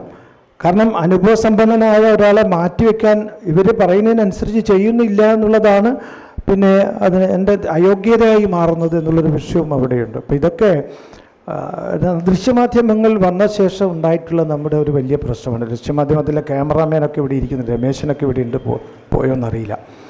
അപ്പം അത് അല്ലാത്തവരില്ല എന്നല്ല ഞാൻ പറയുന്നത്. പക്ഷേ അല്ലെങ്കിൽ തിരഞ്ഞെടുക്കപ്പെടുന്ന ആൾക്ക് വേറെ എന്തെങ്കിലും ഒരു വൈകല്യം വേണം, ഹൈലൈറ്റ് ചെയ്യാൻ വേണ്ടുന്ന എന്തെങ്കിലും ഒരു വൈകല്യം വേറെ വേണം. ഒന്നുകിൽ ഓട്ടിസ്റ്റിക് ആയിട്ടുള്ളൊരു കുട്ടി, അല്ലെങ്കിൽ വേറെ ഏതെങ്കിലും തരത്തിലുള്ള അസുഖം ബാധിച്ചൊരു കുട്ടി, അല്ലെങ്കിൽ അംഗവൈകല്യം ഉള്ളൊരു ആൾ, ഇങ്ങനെയൊക്കെ ഹൈലൈറ്റ് ചെയ്യാനുള്ള വേറെ എന്തെങ്കിലും ഒരു പ്രാധാന്യം അവർക്ക് വേണം. അപ്പം നല്ല പാട്ടിനെ തിരഞ്ഞെടുക്കുമ്പോൾ പോലും ഈ എന്താ പറയുക ഒരുതരം വിവേചനം ഇത്തരം കാര്യത്തിൽ ഉണ്ടാകുന്നു എന്നുള്ളത് വലിയ പ്രശ്നമാണ്. ഞാനിപ്പോൾ ഒരു സീനിയേഴ്സ് ആയതുകൊണ്ടും ഇപ്പം രംഗത്തില്ലാത്തതുകൊണ്ടും കൂടിയാണ് ഇത് സംസാരിക്കുന്നത്. ഇപ്പം പൂർണ്ണമായി പത്രത്തിൻ്റെ ഭാഗമായിട്ടില്ലാത്ത ആളുകളാണ് ഇവിടെ ഇരിക്കുന്ന പലരെയും എനിക്കറിയാം. ഞാനെപ്പോഴും ആലോചിക്കാവുന്നൊരു കാര്യം, ഞാൻ ഇതുകൂടി പറഞ്ഞ് ഞാൻ അവസാനിപ്പിക്കാം. കാരണം നിങ്ങളുടെ ഇക്കാര്യത്തിൽ ഇതൊന്നും പറയാൻ യോഗ്യനായിട്ടുള്ള ഒരാളല്ല ഞാൻ. എന്നാൽ പോലും ഇവിടെയാണിത് പറയേണ്ടത് എന്ന് തോന്നിയത് കൊണ്ട് പറയുന്നുവെന്ന് മാത്രം. ഞാനെപ്പോഴും ആലോചിക്കാറുണ്ട്, ഈ ഒരു ഇത്രയും കാലം ഏതാണ്ട് 50-60 വർഷമായിട്ട് 50 വർഷത്തിലേറെ പാട്ട് പാടുകയും അതിനെക്കുറിച്ച് എഴുതുകയും അതിനെക്കുറിച്ച് സംസാരിക്കുകയും സംവിധാനം ചെയ്യുകയും ഒക്കെ ചെയ്തിട്ടുള്ള ഒരാളാണ് ഞാൻ. സിനിമകളിൽ പാടിയിട്ടുണ്ട്, പിന്നെ നാടകത്തിൻ്റെ പേരിൽ എനിക്ക് അവാർഡ് കിട്ടിയിട്ടുണ്ട്, സംഗീത നാടക അക്കാദമിയുടെ. ഇതൊക്കെയുള്ള ഒരാളായിട്ട് പോലും ഒരു വാരാന്ത പതിപ്പിൻ്റെ ഒരു ബാക്ക് പേജിൽ വരാൻ പോലും എനിക്ക് ഇതുവരെ കഴിഞ്ഞിട്ടില്ല. എന്തുകൊണ്ടാണത്? മാതൃഭൂമിയുടെയോ മനോരമയുടെയോ അതേസമയത്ത് ഈ പുതിയ കുട്ടികൾക്ക് ധാരാളം അവസരം കിട്ടുന്നുണ്ട്. ഞാനും കറുത്തത് കൊണ്ടാണോ എന്നാണ് ഞാൻ സംശയിച്ചു പോയ സമയത്ത്. ഇപ്പം ഫോട്ടോയിലൊക്കെ വെളുപ്പിക്കാൻ ഇപ്പം ധാരാളം വഴികളുണ്ട്. പക്ഷേ അതെന്താണ് അങ്ങനെ അവഗണിക്കപ്പെടുന്നത്? ഞാൻ എൻ്റെ കാര്യം സൂചിപ്പിക്കേണ്ടത് ഒരു തലമുറയെയോ അല്ലെങ്കിൽ എന്നെപ്പോലുള്ള ധാരാളം പേരുടെ കാര്യം കൂടി അതിൽ ഉൾപ്പെടുത്തിക്കൊണ്ടാണ് ഞാൻ സൂചിപ്പിക്കുന്നത്. അപ്പോൾ ഇങ്ങനെയുള്ള ഒരുപാട് വിവേചനങ്ങൾ കാണിക്കുകയും ചെയ്യുന്നത് നമ്മുടെ ഈ മേഖലയിലുള്ള പലരും കാണിക്കുന്നുണ്ട് ഇന്ന് എന്നെനിക്ക് തോന്നുന്നു. അത് വാസ്തവത്തിൽ അതും ഇല്ലാതെ കലാസാംസ്കാരിക രംഗത്തെ ഇടപെടലുകൾ എങ്ങനെയാണ് ഈ പത്രങ്ങളൊക്കെ ചെയ്യുന്നത്? മുഴുവൻ രാഷ്ട്രീയം മാത്രമാണ്. ഇപ്പോൾ ഒരു പ്രസ് ക്ലബ്ബിൽ ഒരു മീറ്റിംഗ് നമ്മൾ വിളിച്ചാൽ ഒരു പ്രധാനപ്പെട്ട ഒരു വ്യക്തിയുടെ പേരിൽ ഒരു അവാർഡ് ഡിക്ലെയർ ചെയ്യാൻ പോയാൽ, അല്ലെങ്കിൽ വേറെ ഒരു സാംസ്കാരിക വിഷയം പറയാൻ പോയാൽ നമ്മുടെ പത്രപ്രവർത്തകന്മാർ ഒരു 3-4 പേരൊക്കെ കോഴിക്കോടൊക്കെ ഉള്ള പ്രസ് ക്ലബ്ബിൽ ഉണ്ടാവുകയുള്ളൂ. അതും ചിലപ്പോൾ കുട്ടികളായിരിക്കും.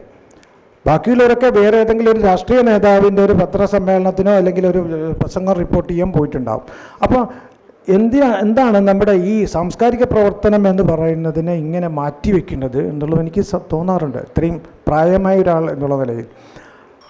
അത് വാസ്തവത്തിൽ എല്ലാറ്റിൻ്റെയും അടിസ്ഥാന ഘടകം, ഇത് ഭൂമികയായി പ്രവർത്തിക്കേണ്ട ഈ സാംസ്കാരികം എന്ന വിഷയത്തെ പാടെ അവഗണിക്കുകയും അത് സിനിമക്കാർ വന്നാൽ മാത്രം അതിൻ്റെ പിന്നാലെ പോവുകയും ചെയ്യുന്നൊരവസ്ഥ എന്തുകൊണ്ടാണ് ഉണ്ടാകുന്നത് എന്നുള്ളതും നമ്മൾ ആലോചിക്കേണ്ട കാര്യമാണ്. നിങ്ങളിനി ആലോചിച്ചിട്ട് കാര്യമില്ല എന്നെനിക്കറിയാം, എന്നാൽ പോലും ഞാൻ എൻ്റെ ഒരു വേദന പറയുന്നു എന്ന് മാത്രം. അപ്പോൾ അതുപോലുള്ള സാംസ്കാരികമായ വിഷയങ്ങൾ എന്നും ഒരാൾ മാത്രം ചെയ്താൽ മതി. പാട്ട് പാടുകയാണെങ്കിൽ അത് യേശുദാസ് മാത്രം പാടിയാൽ മതി, എഴുതുകയാണെങ്കിൽ അത് MT വാസുദേവൻ മാത്രം എഴുതിയാൽ മതി, അല്ലെങ്കിൽ T പത്മനാഭൻ മാത്രം എഴുതിയാൽ മതി, അല്ലെങ്കിൽ വേറെ അഭിനയിക്കുകയാണെങ്കിൽ അത് മോഹൻലാൽ മാത്രം അഭിനയിച്ചാൽ പലർക്കും കിട്ടാത്തത് കൊണ്ടാണ്, ചെയ്യാത്തത് ആഗ്രഹമില്ലാത്തതുകൊണ്ടല്ല, പൈസ കൊടുക്കാനും പറ്റാത്തതുകൊണ്ടാണ്. അപ്പോൾ ഞാൻ പറഞ്ഞു വരുന്നത് ഇതിൻ്റെ ഒരു ബഹുസ്വരതയെ പ്രോത്സാഹിപ്പിക്കുന്ന രീതിയിൽ, നമ്മുടെ സംസ്കാരത്തിൻ്റെ ഒരു ബഹുസ്വരതയെ പ്രോത്സാഹിപ്പിക്കുന്ന രീതിയിൽ നമ്മുടെ മാധ്യമ പ്രവർത്തനം വളരുന്നുണ്ടോ? ഇപ്പോഴത്തെ മാധ്യമപ്രവർത്തകരും ഞാൻ പറയുന്നില്ല, കാരണം വെച്ചാൽ അത് സാമ്പത്തികം കൂടി അടിസ്ഥാനമായിട്ടുള്ളതാണ്. ദൃശ്യമാധ്യമങ്ങൾ എന്ന് പറയുന്നത് എന്നെ മാർക്കറ്റ് ചെയ്യാൻ പറ്റില്ല എന്നുള്ളത് കൊണ്ടാണ്. എന്നെ മാർക്കറ്റ് ചെയ്യണമെങ്കിൽ ഞാൻ ഏതെങ്കിലും പെണ്ണ് കേസിൽ പ്രതിയായിരിക്കണം, അല്ലെങ്കിൽ ഞാനൊരു പിടിച്ചുപറി കേസിൽ, ഒരു പോക്സോ കേസിൽ പ്രതിയാണെങ്കിൽ എന്നെ നിങ്ങൾ മാർക്കറ്റ് ചെയ്യും. പക്ഷെ അതൊന്നും ഇല്ലാത്ത എന്നെ, ശുദ്ധമായ ഒരു ജീവിതം നയിക്കുന്ന എന്നെ മാർക്കറ്റബിലിറ്റി ഇല്ലാത്ത ഒരാളായി മാറുമ്പോൾ അത് ഒരു വാർത്താ പ്രാധാന്യമില്ലാത്ത, വാർത്തക്ക് വിഷയമല്ലാതായി പോകുന്നു എന്നുള്ള ഒരു എന്താ പറയുക, അങ്ങനെ ഒരു അവസ്ഥ നമ്മുടെ നാട്ടിലുണ്ട് എന്നുള്ളത് ഞാൻ പറഞ്ഞ തെറ്റാണെങ്കിൽ ക്ഷമിക്കുക, കാരണം ബുദ്ധിയില്ലാത്തതുകൊണ്ടാണെന്ന് വിചാരിക്കുക. കാരണം ഈ പാമരനാം പാട്ടുകാരൻ എന്നാണ് പണ്ടേ P. ഭാസ്കരൻ പറഞ്ഞത്. പാട്ടുകാരൊക്കെ പാമരന്മാരാണെന്നാണ് പൊതുവെ ബുദ്ധിയില്ലാത്തവരാണെന്നാണ് അദ്ദേഹം തന്നെ പറഞ്ഞു വെച്ചിട്ടുള്ളത്. അതുകൊണ്ട് അങ്ങനെ വിചാരിച്ച് തന്നെ വിടുക. എനിക്ക് മറുപടി പറയാനോ എനിക്ക് എന്നെ ചോദ്യം ചെയ്യാനോ ഒന്നും ആരും വരേണ്ടതില്ല. ഞാനിതെൻ്റെ ഈ അഭിപ്രായമൊന്നും മാറ്റാനും പോകുന്നില്ല, കാരണം എൻ്റെ ജീവിതാനുഭവങ്ങളാണ് ഇതൊക്കെ. അതുകൊണ്ട് എനിക്ക് മാറ്റാൻ പറ്റില്ല. അതിനൊരു വിശദീകരണം ഒരാൾ തന്നിട്ട് കാര്യവുമില്ല. ഏതായാലും ഞാൻ ചില കാര്യങ്ങൾ ഇവിടെ സൂചിപ്പിച്ചു എന്ന് മാത്രം. ഈ പാർട്ടി പത്രപ്രവർത്തനവുമായി ബന്ധപ്പെട്ട ധാരാളം പേര് എനിക്കറിയാം. അത് ദേശാഭിമാനിയുടെ ആയാലും ജനയുഗത്തിൻ്റെ ആയാലും ഒക്കെ അവരൊക്കെ വാസ്തവത്തിൽ വലിയ ത്യാഗം, നേരത്തെ ആരോ ഇവിടുന്ന് ത്യാഗം സഹിച്ചതിനെ പറ്റി പറഞ്ഞു, വലിയ ത്യാഗം സഹിച്ചവർ തന്നെയാണ്. മറ്റുള്ളവരെക്കാൾ ത്യാഗം സത്യം, മറ്റൊരു റിപ്പോർട്ടിങ്ങിലുള്ള ത്യാഗങ്ങളൊക്കെ ഉണ്ടാവും, പക്ഷേ ഇവർ ജീവിതം കൊണ്ട് തന്നെ വലിയ ത്യാഗം സഹിച്ച ഒരുപാട് പേരെ എനിക്കറിയാം. കാരണം അവരൊക്കെ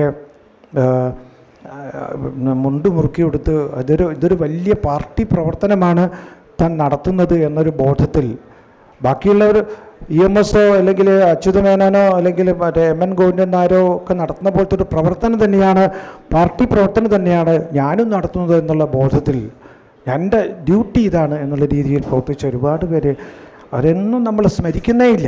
ഞാനിപ്പോഴും ഓർക്കുന്നുണ്ട്, കൊയിലാണ്ടിക്കാരനായിട്ടുള്ള ജനയുഗത്തിലെ നടേരി ഗംഗാധരൻ എന്ന് പറയുന്ന ആ ജനയുഗത്തിൻ്റെ വരാന്ത പതിപ്പിനൊക്കെ അയാൾ കൊണ്ടുവന്നിട്ടുള്ള മാറ്റങ്ങൾ നിരവധിയാണ്. നല്ല എഴുത്തുകാരൻ. ഇന്നിപ്പോൾ നിതീഷ് നടേരി എന്ന് പറയുന്ന ഗാനരചയിതാവിൻ്റെ അച്ഛനാണ്. അപ്പോൾ അങ്ങനെയൊക്കെയുള്ള നിരവധി ആളുകൾ എനിക്ക് അറിയാം.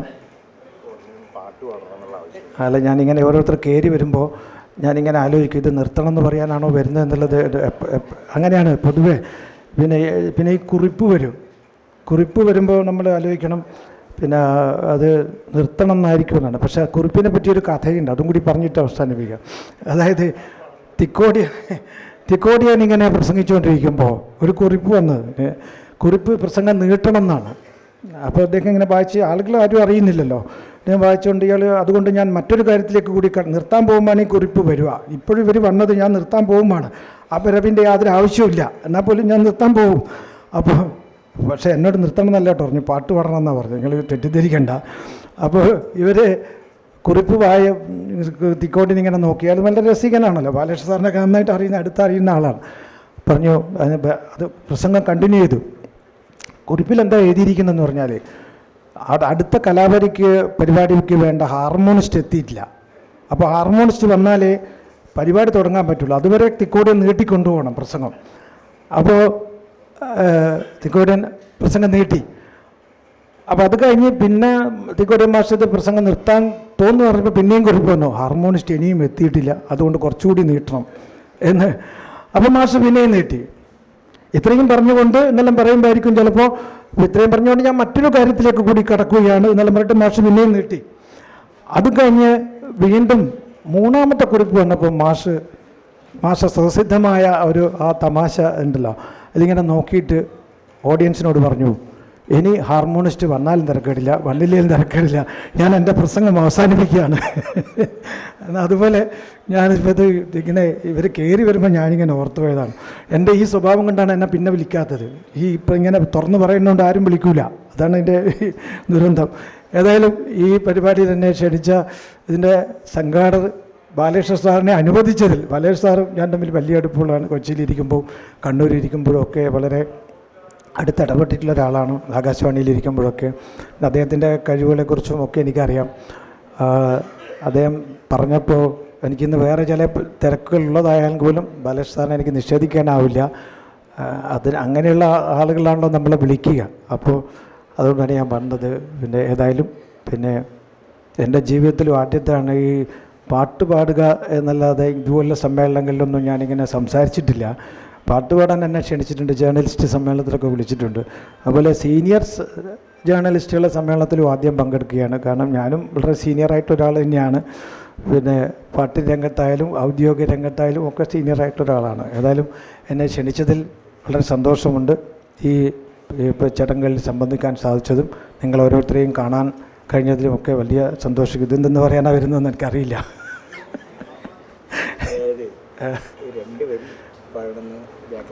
അതെ, അതാണ് തന്നെയാണ് നേരത്തെയും പറഞ്ഞ്. ഓക്കെ, ഞാൻ പാട്ടുകാരായുള്ളൊരു കുഴപ്പമാണിത്. വേറെ ആരോടും ഒരു മമ്മൂട്ടി വന്ന അയാളോട് അഭിനയിക്കണമെന്ന് പറയൂല. പിന്നെ പാട്ടുകാരായാലേ മദളത്തേനും ഞാൻ പാറി, ഈ പാട്ട് പാടാൻ പറ്റിയ മൈക്കല്ല കേട്ടോ ഇത്. ഇപ്പോഴത്തെ കാലത്ത് അതൊക്കെ ഭയങ്കര പ്രശ്നമാണ്. എന്നെപ്പോലെ ഈ വൃദ്ധൻ മാത്രമേ ഇതിലൊക്കെ പാടുകയുള്ളൂ, അല്ലാണ്ട് യുവാക്കളൊന്നും അങ്ങോട്ട് ഇവിടെ നിന്നിട്ട് പാടൂല. പ്രത്യേകിച്ച് പിന്നണി ഗായകർ പാടൂല.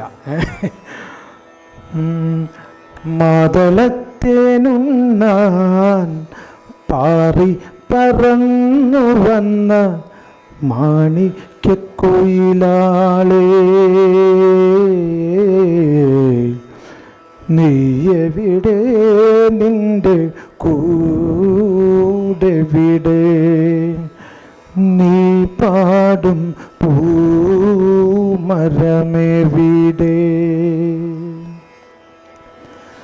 കുഞ്ഞിമണിമാലയിട്ട് നിൽക്കുമ്പം നിന്നഴക് പൊന്നിനില്ല പൂവിനില്ല, കുഞ്ഞിമണിമാലയിട്ട് നിൽക്കുമ്പം നിന്നഴക് പൊന്നിനില്ല പൂവിനില്ല,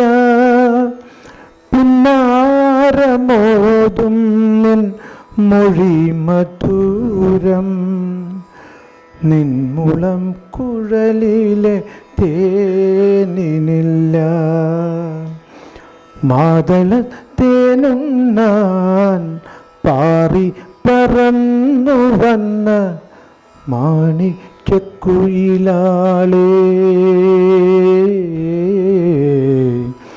നീ എവിടെ, നിന്റെ കൂടെവിടെ,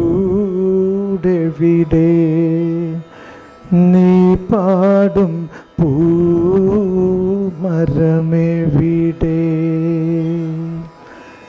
നീ പാടും പൂമരമെവിടെ, നീ പാടും പൂമരമെവിടെ.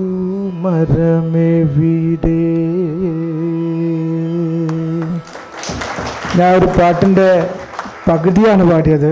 കാരണം നിങ്ങളെ സമയം കളയണ്ടല്ലോ എന്ന് വിചാരിച്ചിട്ടാണ്. വേറൊരു പകുതി കൂടി ഞാൻ പാടാം. അത് ഓത്തുപള്ളിയിലന്ന് നമ്മൾ പോയിരുന്ന കാലം ഓർത്തു കണ്ണീർ വാർത്തു നിൽക്കയാണ് നീലമേഘം.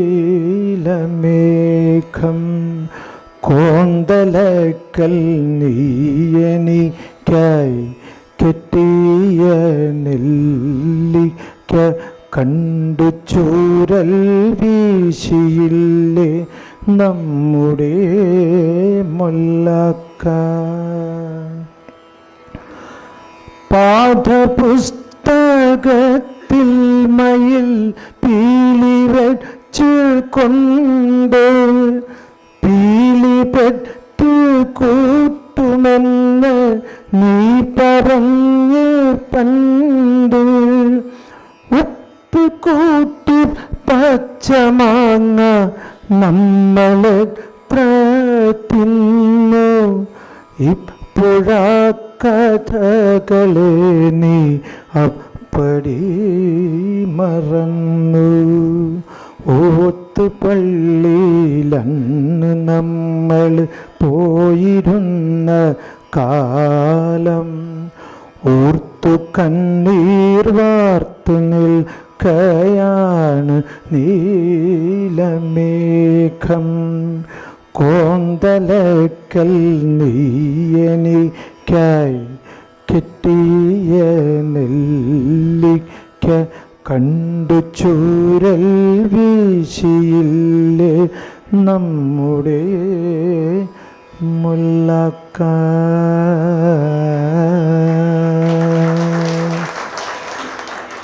ഇത് ശങ്കരാചരണൻ സാറ് ആവശ്യപ്പെട്ട ഒരു കാര്യം കൂടി ഞാൻ പാടാം. ഇവിടെ വന്ന വളരെ വൈകാരികമായി ബന്ധമുള്ള ഒരാളെ ഞാനിവിടെ കണ്ടു. കാരണം എൻ്റെ അച്ഛനുമായിട്ടൊക്കെ വളരെ ബന്ധമുണ്ടായിരുന്ന ഒരാളാണ് സി ഉണ്ണിരാജ. അദ്ദേഹത്തിൻ്റെ മകൻ്റെ ഭാര്യ, അദ്ദേഹം ഒരു പത്രപ്രവർത്തകനായിരുന്നു, യു വിക്രമൻ. അത് പേര് ഞാൻ മറന്നു, പക്ഷേ വിക്രമൻ എൻ്റെ വളരെ അടുത്ത സുഹൃത്തായിരുന്നു. അദ്ദേഹത്തിൻ്റെ ഒരുപക്ഷെ നിങ്ങൾ ആ രീതിയിൽ അവരെ അറിഞ്ഞുകൊള്ളണം എന്നില്ല, അതുകൊണ്ടാണ് ഞാൻ അത് പറഞ്ഞത്. ഇതെൻ്റെ അച്ഛൻ തന്നെ എഴുതിയിട്ടുള്ളൊരു കവിതയാണ്, അതും ഞാൻ പാടാം. അതാണ് സാറ് ആവശ്യപ്പെട്ടത്. സമയം കൂടുതൽ എടുത്തിട്ടുണ്ടെങ്കിൽ എൻ്റെ കുറ്റം കൊണ്ടല്ല എന്ന് വിചാരിക്കുക. പിന്നെ ഇടത്തല്ല വലത്തല്ല നടുക്കല്ലൻ സരസ്വതി വെളുത്ത താമര പൂവിൽ ഉറക്കമല്ല. ഇടത്തല്ല വലത്തല്ല നടുക്കല്ലൻ സരസ്വതി വെളുത്ത താമര പൂവിൽ ഉറക്കമല്ല. തുടിക്കുന്ന ജനത തൻ കരളിൻ്റെ കരളിലെ തുടുത്ത താമര പൂവിൽ അവൾ വാഴുന്നു. പടകുറിച്ചൊരുങ്ങിയ പതിതർത്തൻ പത്മവ്യൂഹ നടുവിലെ കൊടി തണ്ടിൽ അവൾ പാറുന്നു. അഴകിൻ്റെ വീണമീട്ടി തൊഴിലിൻ്റെ ഗാനം പാടും തൊഴിലിൻ്റെ കൊടിയേന്തി അഴകു പാടും. വിരിയുന്ന താരുകളിൽ വിടരുന്ന താരങ്ങളിൽ വിരഞ്ഞെത്തുമവളുടെ കടാക്ഷഭൃംഗം. കനക പൂനിറ തിങ്കൾ നിലവലയൊഴുക്കുമ്പോൾ കടലു പോലവളുടെ കരൾ തുടിക്കും. നേരിനെ താരാക്കി മാറ്റും താരിനെ താരകമാക്കും താരകത്തെ അവൾ നിത്യചാരുതയാക്കും. നേരിനെ താരാക്കി മാറ്റും താരിനെ താരകമാക്കും താരകത്തെ അവൾ നിത്യചാരുതയാക്കും. ചാരുതയിൽ വാക്കു ചാലിച്ചവൾ തീർത്തൊരുക്കി വച്ച ചായമിറ്റു കിട്ടുവാൻ ഞാൻ തപസ്സു ചെയ്യൂ. ചാരുതയിൽ വാക്കു ചാലിച്ചവൾ തീർത്തൊരുക്കി വച്ച ചായമിറ്റു കിട്ടുവാൻ ഞാൻ തപസ്സു ചെയ്യൂ. ചായമിറ്റു കിട്ടുവാൻ ഞാൻ തപസ്സു ചെയ്യൂ. ഇതിപ്പം വേണേൽ മാറ്റി പറയാം, ചായ ഇറ്റു കിട്ടുവാൻ ഞാൻ തപസ്സു ചെയ്തു എന്ന് പറയേണ്ടി വരും. കാരണം ഇത് എനിക്ക് ഇവിടുന്ന് ചായ കിട്ടില്ല എന്നുകൊണ്ട് ബാലകൃഷ്ണ സാർ എനിക്ക് നേരത്തെ ചായ വാങ്ങിച്ച് തന്നിട്ടുണ്ട്. ഏതായാലും ഈ സംരംഭത്തിൽ വലിയ സഹൃദയന്മാരായ ആളുകളുടെ ഒപ്പം ഇരിക്കാനും അതാണല്ലോ കുറഞ്ഞു വരുന്ന നാട്ടിൽ, അതുകൊണ്ട് അങ്ങനെയുള്ള ആളുകളുടെ ഒപ്പം ഇരിക്കാനും ഇങ്ങനെ സംസാരിക്കാനും പാടാനും ഒക്കെ കഴിഞ്ഞതിൽ വലിയ സന്തോഷമുണ്ട്. എൻ്റെ സന്തോഷം എല്ലാവരെയും അറിയിക്കുന്നു. നമസ്കാരം. അദ്ദേഹത്തിൻ്റെ വളരെ ആത്മാർത്ഥമായ ഒരു സുഹൃത്തു കൂടി ആയതുകൊണ്ടാണ് അദ്ദേഹം ഈ പരിപാടിയിൽ പെട്ടെന്ന് വിളിച്ചിട്ട് പോലും നമ്മോടൊപ്പം പങ്കുചേരാൻ എത്തിയിട്ടുള്ളത്. ഇവിടെ എത്തിച്ചേർന്ന VT മുരളി സാർ മനോഹരമായ ഗാനങ്ങളിലൂടെ നമ്മുടെ മുഴുവൻ ആളുകളുടെയും ശ്രദ്ധ സമ്മേളനത്തിൽ ഒരു ഊർജം പകരുന്ന രീതിയിലുള്ള പാട്ടുകൾ അവതരിപ്പിച്ച് സമ്മേളനത്തെ ധന്യമാക്കിയ VT മുരളി സാറിന് പ്രത്യേകം നന്ദി രേഖപ്പെടുത്തുന്നു. അതോടൊപ്പം തന്നെ അടുത്തതായി ഈ സമ്മേളനത്തെ അഭിവാദ്യം ചെയ്തുകൊണ്ട് കണ്ണൂർ കോർപ്പറേഷൻ വിദ്യാഭ്യാസ standing committee chairman Shri Suresh Babu Elayavoor സംസാരിക്കും. അദ്ദേഹത്തെ ക്ഷണിക്കുന്നു.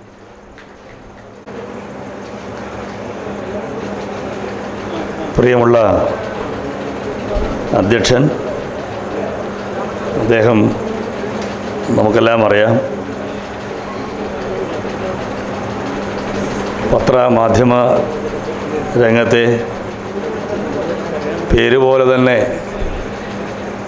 ശക്തിയെ ആവാഹിച്ചവനും ധരിച്ചവനും അങ്ങനെ പത്രപ്രവർത്തനത്തിന് മാതൃകയുമൊക്കെയായി ഇപ്പോഴും സജീവ സാന്നിധ്യമായി നിൽക്കുന്ന ബഹുമാന്യനായ SR ശക്തിധരൻ അവർകൾ വേദിയിലെ ഈ ചടങ്ങ് ഔപചാരികമായി ഉദ്ഘാടനം ഓൺലൈൻ വഴി നിർവഹിച്ച പ്രിയങ്കരനായ മുഖ്യമന്ത്രി ശ്രീ പിണറായി വിജയൻ അവർകൾ തുടങ്ങി വേദിയിലുള്ള പ്രമുഖരെ, പ്രിയ സീനിയർ ജേർണലിസ്റ്റ് യൂണിയൻ കേരളയുടെ ഭാഗമായി കണ്ണൂരിൽ നിന്നും മറ്റ് ജില്ലകളിൽ നിന്നും എത്തിച്ചേർന്നിട്ടുള്ള മാധ്യമ പ്രവർത്തന കാലഘട്ടത്തിൻ്റെ ഓർമ്മകളുമായി എത്തിച്ചേർന്നിട്ടുള്ളവരെ എല്ലാവർക്കും എൻ്റെ വിനീതമായ നമസ്കാരം. മുരളിയേട്ടൻ്റെ ചടുലവും എന്നാൽ ശാന്തവുമായ വാക്കുകൾ കേൾക്കേണ്ട കാതുകളിൽ ഇടിമുഴക്കം സൃഷ്ടിക്കുമെന്ന കാര്യത്തിൽ തർക്കമില്ല.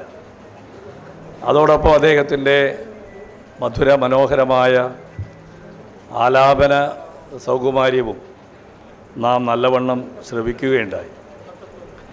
ഇതിലപ്പുറം ഈ വേദിയിൽ കൂടുതലൊന്നും പറയേണ്ട ഒരാളല്ല ഞാൻ. നമുക്കെല്ലാം അറിയാവുന്നതുപോലെ കണ്ണൂർ ജില്ലയിൽ ഇതിൻ്റെ സംഘാടകർ നല്ല മികച്ച രീതിയിലാണ് ഇതിൻ്റെ സംഘാടനം നിർവഹിച്ചിട്ടുള്ളത്. അതുകൊണ്ട് തന്നെ ഇവിടെ നിൽക്കുമ്പോൾ ഏറെ സന്തോഷമുണ്ട്.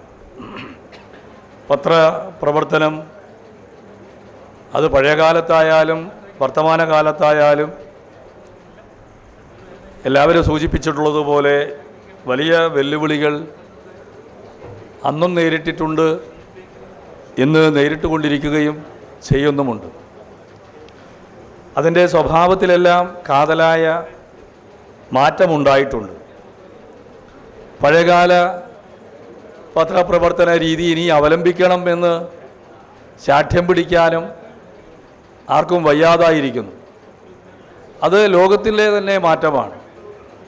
പുതിയ കാലഘട്ടത്തിലെ പുതിയ ചിന്തയിലൂടെ സഞ്ചരിക്കുന്നവരാണ് പുതിയ തലമുറയുടെ വക്താക്കൾ. അതുകൊണ്ട് അവരോട് എന്തെങ്കിലും ഉപദേശിക്കാനോ നിർദ്ദേശിക്കാനോ ഒന്നും കഴിവുള്ള ഒരാളല്ല ഞാൻ. പക്ഷേ നമ്മുടെ രാജ്യത്തിൻ്റെ ഫോർത്ത് എസ്റ്റേറ്റ് എന്ന് പറയുന്ന പത്രങ്ങളുടെ മാധ്യമങ്ങളുടെ വലിയ പങ്ക് നാം ഒരു വേള ആലോചനയ്ക്ക് വിധേയമാക്കേണ്ടതാണ്. പത്രപ്രവർത്തകർ വെല്ലുവിളികൾ നേരിടുന്നുണ്ട്, പത്രങ്ങൾ വെല്ലുവിളികൾ നേരിടുന്നുണ്ട്. ഭരണ സംവിധാനത്തിൻ്റെ ഭാഗമായി തങ്ങൾക്ക് അരുചികരമോ അനിഷ്ടമോ ആയിട്ടുള്ള കാര്യങ്ങൾ പറയുമ്പോൾ ഗളച്ഛേദം നടത്തുന്ന അവസ്ഥയും നാം കണ്ടുകൊണ്ടിരിക്കുന്നു. വെടിയൊച്ചകൾ പത്രപ്രവർത്തകർക്ക് നേരെ മുഴങ്ങി പാഞ്ഞു വരുന്നതും നാം കണ്ടുകൊണ്ടിരിക്കുന്നു. അങ്ങനെ നോക്കിയാൽ കലുഷിതമായ ഒരു അന്തരീക്ഷമില്ല എന്ന് പറഞ്ഞുകൂടാ. തങ്ങളുടെ ഇംഗിതത്തിനും തങ്ങളുടെ വിചാരത്തിനും അപ്പുറത്തേക്ക് പത്രം ജനാധിപത്യത്തെ വളർത്താൻ വരേണ്ടതില്ല, മതേതരത്വത്തെ വളർത്താൻ വരേണ്ടതില്ല എന്ന് കരുതുന്ന ചില ശക്തികൾ ഒളിഞ്ഞും തെളിഞ്ഞും അന്നും ഇന്നും ഈ മേഖലയെ വലിയ തോതിൽ ഭീഷണിപ്പെടുത്തുന്നുണ്ട് എന്നുള്ളത് ഞാനിവിടെ സൂചിപ്പിക്കാൻ ആഗ്രഹിക്കുന്നു. പക്ഷേ കേരളത്തിൽ വലിയ തോതിലുള്ള പ്രതിഭാധനരായിട്ടുള്ള KP കേശവമേനോനെ പോലുള്ളവരിൽ നിന്ന് ആരംഭിച്ച് ഇന്ന് സുഭാഷ് ചന്ദ്രനിൽ വരെ എത്തി നിൽക്കുന്ന നീണ്ട ഒരു നിര, അവരെ യശോധാവല്യം പടർത്തി ജീവിക്കുന്നവരാണ്. അതിൽ ഞാൻ നേരത്തെ സൂചിപ്പിച്ചതുപോലെ അധ്യക്ഷനും എല്ലാം അതിൽ വരുന്നതാണ്. അവരിലെ നിർഭയത്വം, അവരിലെ സക്രിയമായ പ്രതിരോധ ശക്തി, പ്രതിരോധിക്കാനുള്ള അല്ലെങ്കിൽ അതിനെ തടയണമെന്നുള്ള ശക്തമായ ബോധ്യം, അതെല്ലാം സൂക്ഷിക്കുന്നവരാണ് ഇന്നും അന്നും കേരളത്തിൽ കാണുന്ന ഒരു വലിയ പ്രത്യേകത എന്ന് പറയാതിരിക്കാൻ വയ്യ. അതുകൊണ്ട് ഇനി നാളെ ഞാൻ ശുഭാപ്തി വിശ്വാസത്തിലാണ് പത്രത്തെയും പത്രമാധ്യമങ്ങളെയും അതിൻ്റെ വക്താക്കളെയും എല്ലാം കാണാൻ ആഗ്രഹിക്കുന്നത്. മാധ്യമങ്ങളിൽ തെറ്റായ പ്രവണതകൾ ഇല്ല എന്നൊന്നും ഞാൻ പറയാൻ ആഗ്രഹിക്കുന്നില്ല. അവിടെയും അധീശത്വത്തിൻ്റെ അതുപോലെ തന്നെ നിർദാക്ഷിണ്യമായ കൽപ്പനകളുടെ എല്ലാം വലിയ കേളീരംഗമാണ് മാധ്യമരംഗം എന്നുള്ളത് വളരെ മുമ്പേ ചർച്ച ചെയ്യപ്പെട്ടിട്ടുള്ളതാണ്. മഹാനായ നമ്മുടെ രാഷ്ട്രപിതാവിൻ്റെ ആ വലിയ പത്രപ്രവർത്തന കാലം ഞാൻ ഒരു വേള ആലോചിച്ചു പോവുകയാണ്.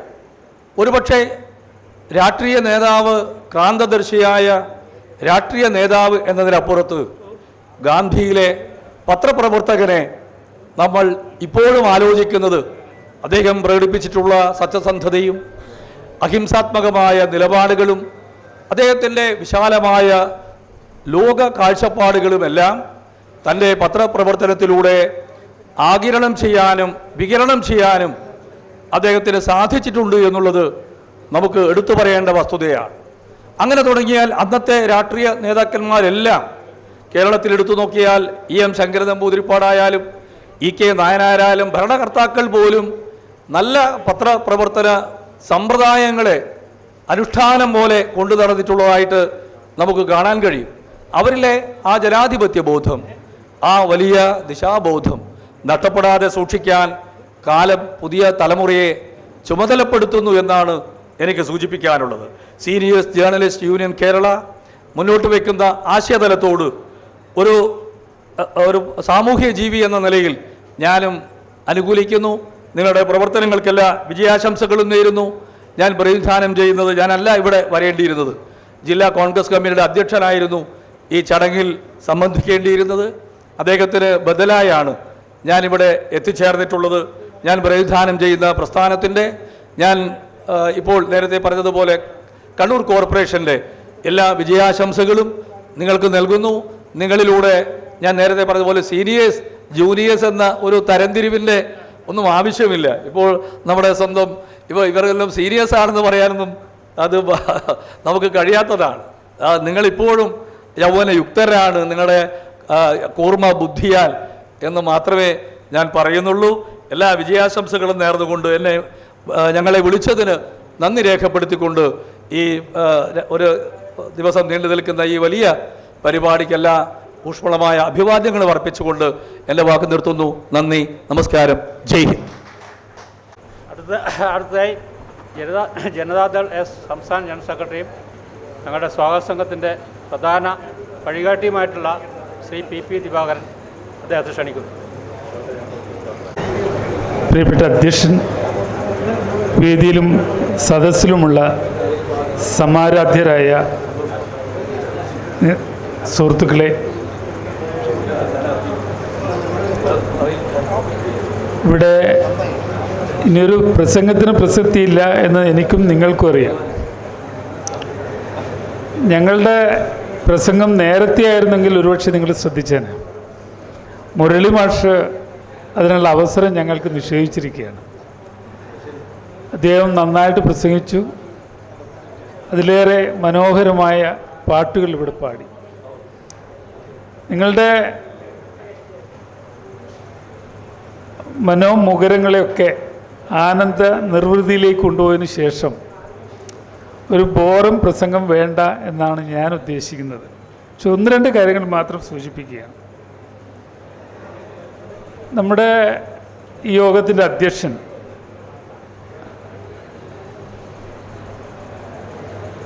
സീനിയർ പത്രപ്രവർത്തക യൂണിയൻ്റെ പ്രസിഡൻ്റ് കൂടിയായിട്ടുള്ള ശക്തിധരൻ സാർ വളരെ വർഷങ്ങളായി ഞാനുമായി അടുത്ത് ബന്ധമുള്ള ഒരാളാണ്. പലപ്പോഴും ഞങ്ങൾ തിരുവനന്തപുരത്ത് വെച്ച് കാണാറുമുണ്ട്.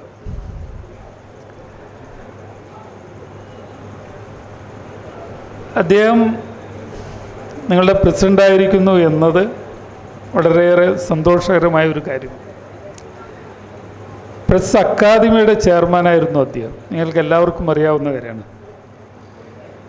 അദ്ദേഹവുമായിട്ട് സംസാരിച്ചപ്പോൾ രസകരമായൊരു കാര്യം പറഞ്ഞു. അദ്ദേഹം കൃത്യം 3 വർഷം 3 മാസം 3 ദിവസമാണ് പ്രസ് അക്കാദമിയുടെ ചെയർമാനായിരുന്നത്. എല്ലാവരും ഓർക്കുന്നുണ്ടോ എന്ന് എനിക്കറിയില്ല. 3 വർഷം 3 മാസം 3 ദിവസം. പിന്നെ അദ്ദേഹത്തെ പിരിച്ചുവിട്ടു. ഒരു സവിശേഷത അതിൽ ഉണ്ടല്ലോ. ഞാൻ അതിലേക്കൊന്നും കടന്നു പോകാൻ ആഗ്രഹിക്കുന്നില്ല. രാജ്യത്തിൻ്റെ അഖണ്ഡതയും പരമാധികാരവും ജനാധിപത്യവും അതിലേറെ സാഹോദര്യവും നിലനിർത്താൻ മാധ്യമങ്ങൾക്ക് സുപ്രധാനമായ പങ്ക് വഹിക്കാൻ കഴിയും. അതിലെല്ലാ മാധ്യമ പ്രവർത്തകരും ഇന്ന് അങ്ങനെയാണോ ചെയ്യുന്നത് എന്നൊരു ചോദ്യം നമ്മുടെ മുന്നിൽ ഉയർന്നു വരികയാണ്. പഴയതുപോലെ ജനങ്ങളോടുള്ള പ്രതിബദ്ധത മാധ്യമരംഗത്തു നിന്നും കുറഞ്ഞു വരികയാണ്. യാഥാർത്ഥ്യ ബോധത്തോടുകൂടി നമ്മൾ നോക്കിയാൽ, നേരത്തെ ഇവിടെ സുരേഷ് ബാബു സൂചിപ്പിച്ചതുപോലെ പത്ര മുതലാളിമാർ, വൻകിട വ്യവസായികൾ, ബഹുരാഷ്ട്ര കുത്തകൾ നമ്മുടെ മനോധർമ്മത്തെ സ്വാധീനിക്കുന്ന തരത്തിലേക്ക് മാറിയിരിക്കുന്നു. പ്രത്യേകിച്ചും ദൃശ്യമാധ്യമങ്ങൾ നമ്മുടെ ചിന്താധാരകളെ മാറ്റിമറിക്കുന്ന രീതിയിൽ നമ്മളെ സ്വാധീനിക്കുകയാണ്. എന്താണോ നിങ്ങൾ പറയാൻ ഉദ്ദേശിക്കുന്നത് അത് പറയാൻ സാധിക്കാത്ത രീതിയിൽ കാര്യങ്ങൾ മാറി മറിയുന്നത് നമ്മൾ കാണുകയാണ്. പച്ചയായ കള്ളം നമ്മുടെ മുന്നിൽ അവതരിപ്പിച്ചുകൊണ്ട് ഇതാണ് സത്യം എന്ന് വരുത്താനുള്ള ശ്രമവും നടക്കുന്നുണ്ട്. ഒരുപക്ഷെ നിങ്ങളുടെ കാലഘട്ടത്തിൽ അത്രത്തോളം അപകടകരമായ സാഹചര്യം മാധ്യമരംഗത്തുണ്ടായിരുന്നില്ല. പക്ഷേ ഇന്ന് വളരെ അപകടകരമായ രീതിയിൽ മാധ്യമരംഗം മാറിക്കൊണ്ടിരിക്കുന്നു എന്നുള്ളത് കാണാതിരിക്കാൻ വയ്യ. ഇപ്പോൾ പുതിയ തലമുറയെ ദിശാബോധത്തോടുകൂടി നയിക്കാൻ നിങ്ങളുടെ തലമുറയ്ക്ക് കഴിയേണ്ടതായിട്ടുണ്ട്. അവർക്കാവശ്യമായ മാർഗനിർദ്ദേശങ്ങൾ നൽകാൻ നിങ്ങളൊരു നല്ല സംഘടന എന്നുള്ളതിനപ്പുറത്ത് നല്ലൊരു ശക്തിയായി വളരണം എന്നാഗ്രഹിക്കുന്ന ഒരാളാണ് ഞാൻ. കാരണം പുതുതലമുറയെ നേർവഴിക്ക് നയിച്ചാൽ മാത്രമേ യാഥാർത്ഥ്യങ്ങൾ ഉൾക്കൊണ്ടുകൊണ്ട് സമൂഹത്തിന് ഗുണകരമായ രീതിയിൽ മാധ്യമങ്ങളെ നേർവഴിക്ക് നയിക്കാൻ കഴിയുകയുള്ളൂ. ഞാൻ കൂടുതലായിട്ടൊന്നും പറയാൻ ആഗ്രഹിക്കുന്നില്ല. ഒറ്റൊരു കാര്യം കൂടി പറഞ്ഞ് ഞാൻ എൻ്റെ വാക്കുകൾ അവസാനിപ്പിക്കുകയാണ്.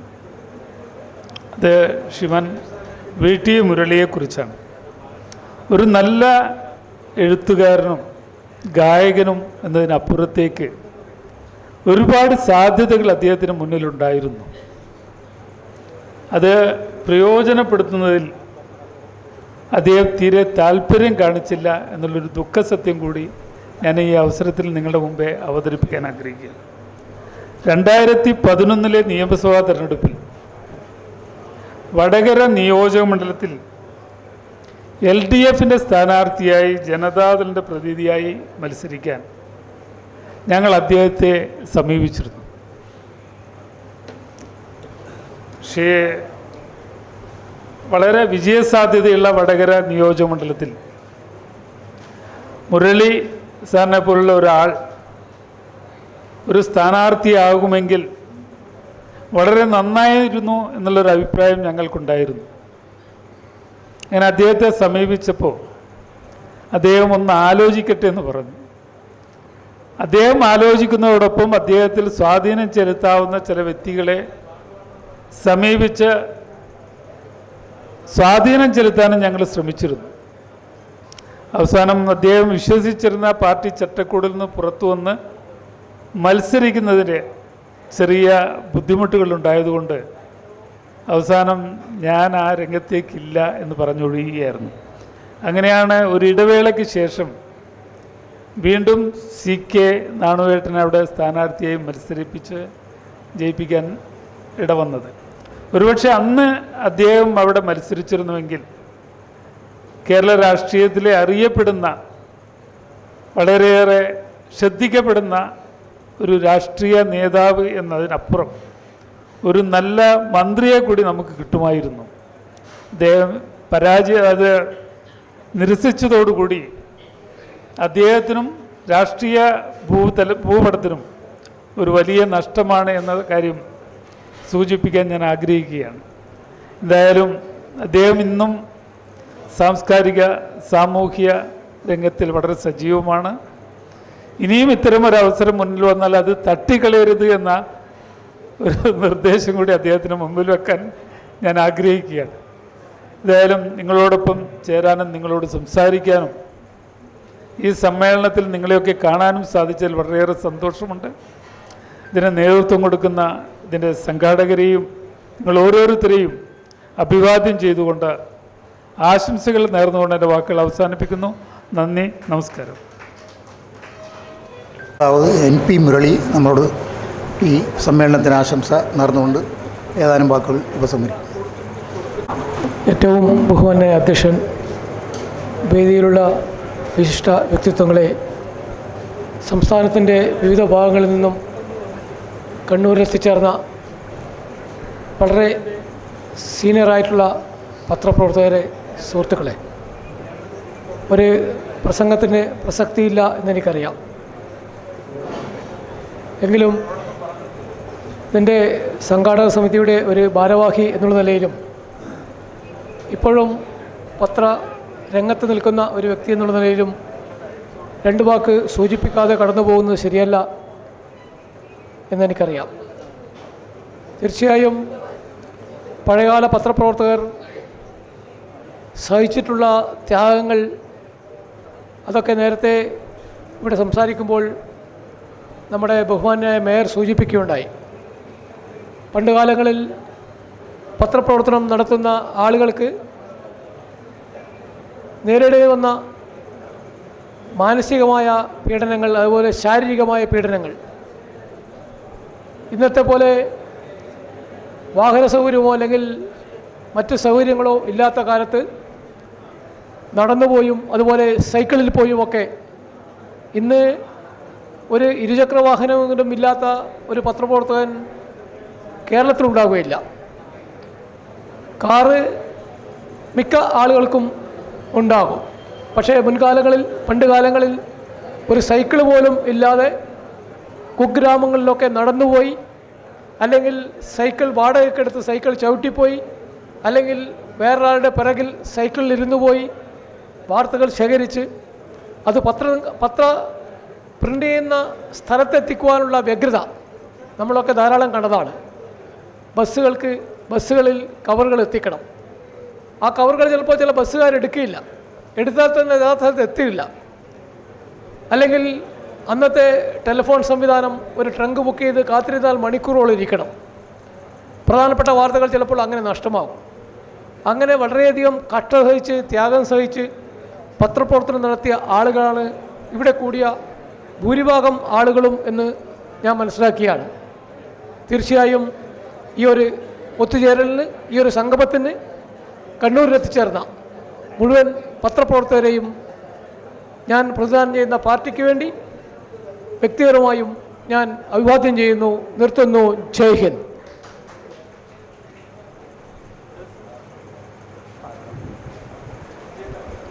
ഹലോ. അടുത്തതായിരിക്കുന്ന ബഹുമാന്യ സുഹൃത്തുക്കളെ, അഭ്യുദയാംശങ്ങളെ, ഞാൻ ദീർഘമായി എന്തെങ്കിലും സംസാരിക്കണമെന്ന് ആഗ്രഹിക്കുന്നില്ല. പക്ഷെ ഒരു കാര്യം വളരെ വ്യക്തമായി പറയുവാൻ ആഗ്രഹിക്കുകയാണ്. ഇത് ഞങ്ങളുടെ 5ാമത്തെ സംസ്ഥാന സമ്മേളനമാണ്. കഴിഞ്ഞ 4 സംസ്ഥാന സമ്മേളനങ്ങളിലും ഉണ്ടായിട്ടുള്ളതിലും വെച്ച് ആവേശകരമായൊരു സമ്മേളനം ഇവിടെ നടത്താൻ കഴിഞ്ഞത് നിങ്ങളുടെ എല്ലാം സഹായ സഹകരണത്തോടു കൂടി തന്നെയാണ്. കണ്ണൂരിലെ ഈ സമ്മേളനത്തിൻ്റെ സംഘാടക സമിതിയും അതിൻ്റെ ഭാരവാഹികളും നടത്തിയ അശ്രാന്ത പരിശ്രമത്തിൻ്റെ ഭാഗമായിട്ടാണ് ഇന്ന് ഈ നിലയിൽ നമ്മുടെ 5ാം സംസ്ഥാന സമ്മേളനം പരിസമാപിക്കുന്നത് എന്നത്. അതിന് സീനിയർ ജേർണലിസ്റ്റ് യൂണിയൻ്റെ എല്ലാ ആശംസകളും നന്ദിയും അറിയിക്കുവാൻ മാത്രം ഈ അവസരം ഉപയോഗിച്ചുകൊണ്ട് ഞാൻ നിർത്തുന്നു. ജയ് ഹിന്ദ്.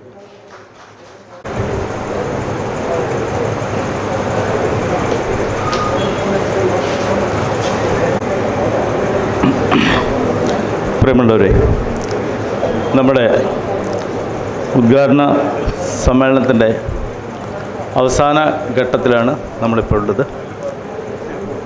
ഈ ചടങ്ങിൽ എൻ്റെ ദൗത്യമെന്ന് പറയുന്നത് എല്ലാവർക്കും നന്ദി രേഖപ്പെടുത്തുക എന്നുള്ളതാണ്.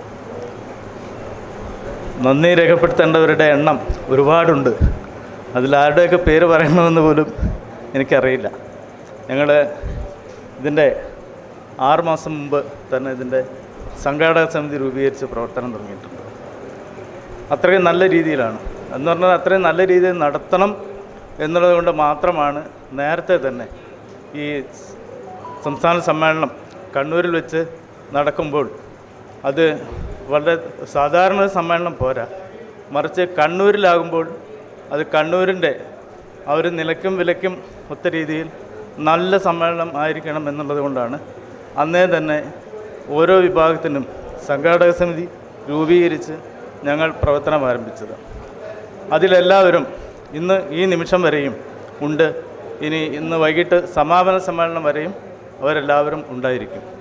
ഇപ്പോൾ ആദ്യമായിട്ട് നാം നന്ദി പറയേണ്ടത് ഈ സമ്മേളനം ഉദ്ഘാടനം ചെയ്ത ബഹുമാനപ്പെട്ട നമ്മുടെ മുഖ്യമന്ത്രി ശ്രീ പിണറായി വിജയനാണ്. നമുക്കറിയാം അദ്ദേഹത്തിന് ഇപ്പോഴുള്ള അവസ്ഥ എങ്കിലും അദ്ദേഹം നമ്മോട് നേരിട്ട് സംവദിക്കുന്നത് പോലെ തന്നെ ഈ ഉദ്ഘാടന ചടങ്ങിൽ പങ്കെടുത്ത് നമുക്ക് വേണ്ടുന്ന എല്ലാ തരത്തിലുമുള്ള നിർദ്ദേശങ്ങൾ നൽകുകയും അതോടൊപ്പം വെറും വാഗ്ദാനമല്ല, അദ്ദേഹത്തിന് ചെയ്യാവുന്ന തരത്തിലുള്ള അദ്ദേഹത്തിന് പറ്റുന്ന രീതിയിലുള്ള വാഗ്ദാനങ്ങളെല്ലാം തരികയും നൽകുകയും ചെയ്തിട്ടുണ്ട്.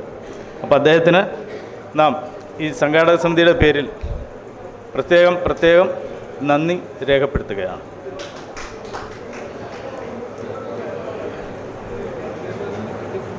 മറ്റൊന്ന്, ഈ ചടങ്ങിൽ മുഖ്യാതിഥികളായി പങ്കെടുത്ത ബഹുമാനപ്പെട്ട നമ്മുടെ മേയർ മുസ്ലിം മഠത്തിൽ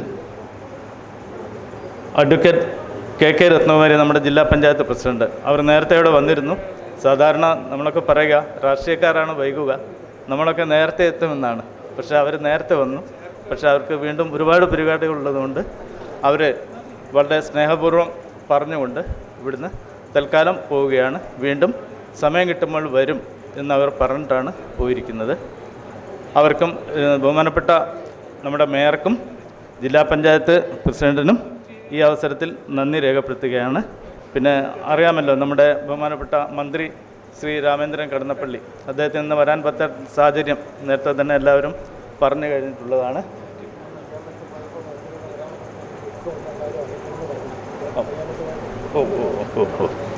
അപ്പോൾ അദ്ദേഹം ബഹുമാനപ്പെട്ട മന്ത്രി ശ്രീ രാമേന്ദ്രൻ കടന്നപ്പള്ളി അദ്ദേഹം ഈ ചടങ്ങിൽ പങ്കെടുക്കാൻ പറ്റിയില്ലെങ്കിലും അദ്ദേഹത്തിൻ്റെ എല്ലാവിധ ആശംസകളും അറിയിക്കാനും ഈ ആ ഒരു ഘട്ടത്തിൽ നമ്മൾ പ്രത്യേകം ഓർക്കണം. അദ്ദേഹത്തിൻ്റെ ഈ ഒരു അവസ്ഥയിൽ നമുക്കെല്ലാവർക്കും ആശംസകൾ അവിടെ നിന്നുകൊണ്ട് പയ്യാമ്പലത്ത് വെച്ചുകൊണ്ട് നമുക്ക് ആശംസകൾ അറിയിക്കുകയാണ് ചെയ്തത്. അക്കാര്യം കൂടി ഇവിടെ പറയുകയാണ്. അത് അദ്ദേഹം നമ്മുടെ മുരളീധരനോട് പ്രത്യേകം പറയുകയുണ്ടായി. അതാണിപ്പം മുരളീധരൻ പറഞ്ഞിരിക്കുന്നത്. മറ്റൊന്ന്, നമ്മുടെ ബഹുമാനപ്പെട്ട അധ്യക്ഷൻ, അത് നമ്മൾ നേരത്തെ പറയുന്ന പോലെ ഈ സംഘടനയുടെ കരുത്തെന്ന് തന്നെ പറയാം.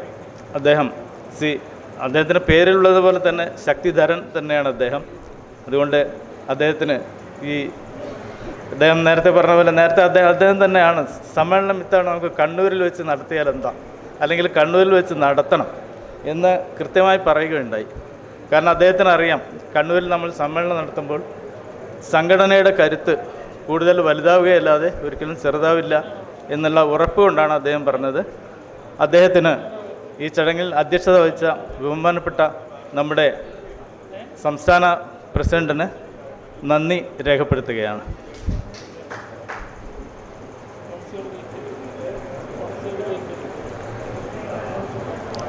മറ്റൊന്ന് ശ്രീ KV സുമേഷ് MLA ആണ്. അദ്ദേഹമാണ് ഈ ചടങ്ങിൽ സ്വാഗതം ആശംസിച്ചത്. ഇതിൻ്റെ പ്രോട്ടോക്കോൾ എങ്ങനെയാണെന്ന് അറിയില്ല. ഏതായാലും അദ്ദേഹത്തിന് ആദ്യമേ തന്നെ നന്ദി പറയുകയാണ്. കാരണം നമ്മൾ സ്വാഗത സംഘം രൂപീകരിച്ചത് മുതൽ ഇവർ രണ്ടുപേരും, ബഹുമാനപ്പെട്ട MLAയും നമ്മുടെ മന്ത്രി രാമേന്ദ്രൻ കടന്നപ്പള്ളിയും, എല്ലാ സ്വാഗത സംഘം യോഗത്തിനും പങ്കെടുത്തിരുന്നു. അതൊരു അത്ഭുതമായിട്ടാണ് എനിക്ക് തോന്നിയത്. സാധാരണ സ്വാഗത സംഘത്തിൻ്റെ ഉദ്ഘാടനത്തിൽ ഇവരൊക്കെ വന്നു പോകും എന്നല്ലാതെ പിന്നീടുള്ള സ്വാഗത സംഘം മീറ്റിങ്ങിലൊന്നും ആരും പങ്കെടുക്കാറില്ല. പക്ഷേ ഇവരൊക്കെ എല്ലാ സ്വാഗത സംഘത്തിലും പിന്നീട് പങ്കെടുക്കുകയുണ്ടായി. അപ്പം ബഹുമാനപ്പെട്ട മന്ത്രിയെപ്പോലെ തന്നെ KV സുമേഷ് MLAയും എല്ലാ സ്വാഗത സംഘം യോഗത്തിലും പങ്കെടുക്കുകയും ഇന്നിവിടെ ഈ ചടങ്ങിൽ സ്വാഗതം ആശംസിക്കുകയും ചെയ്തു. അതുകൊണ്ട് നമ്മുടെ ബഹുമാനപ്പെട്ട MLA ശ്രീ KV സുമേഷിന് നന്ദി രേഖപ്പെടുത്തുകയാണ്.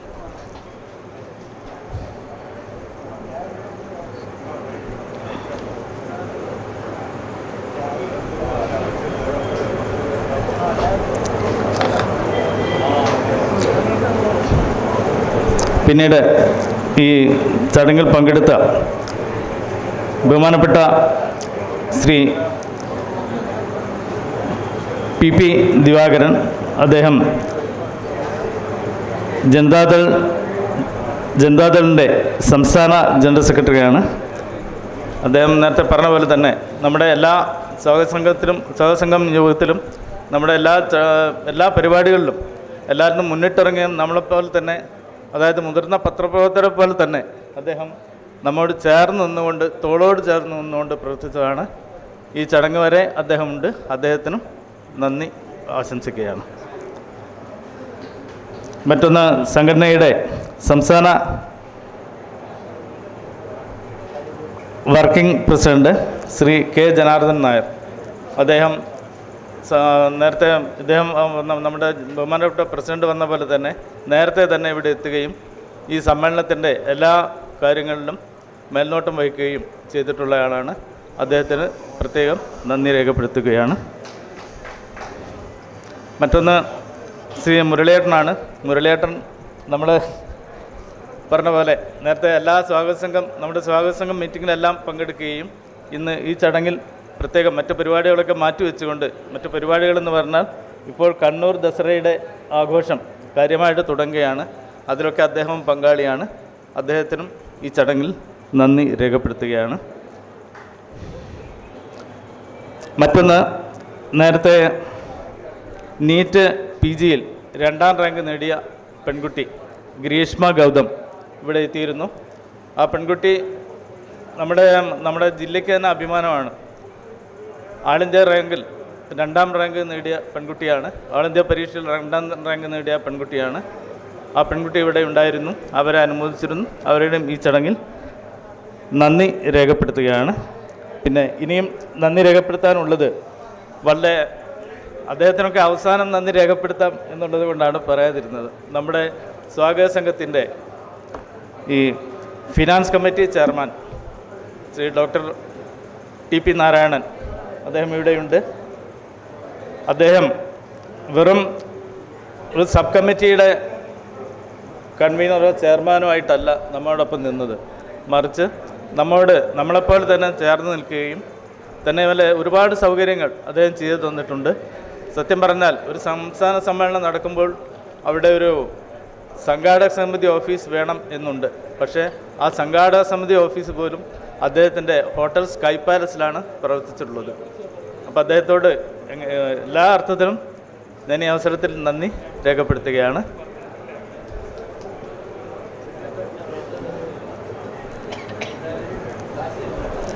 നേരത്തെ പറഞ്ഞ പോലെ ഈ വിജയേട്ടൻ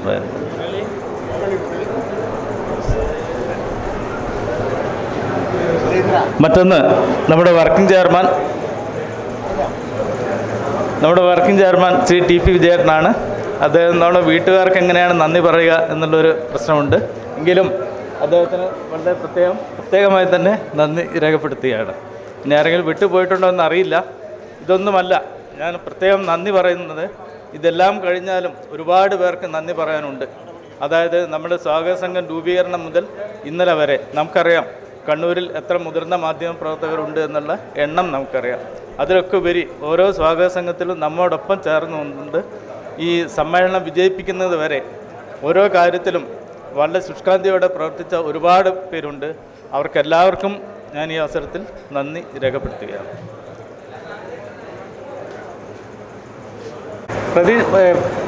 ഉദ്ഘാടന സമ്മേളനം ഇവിടെ സമാപിച്ചിരിക്കുകയാണ്.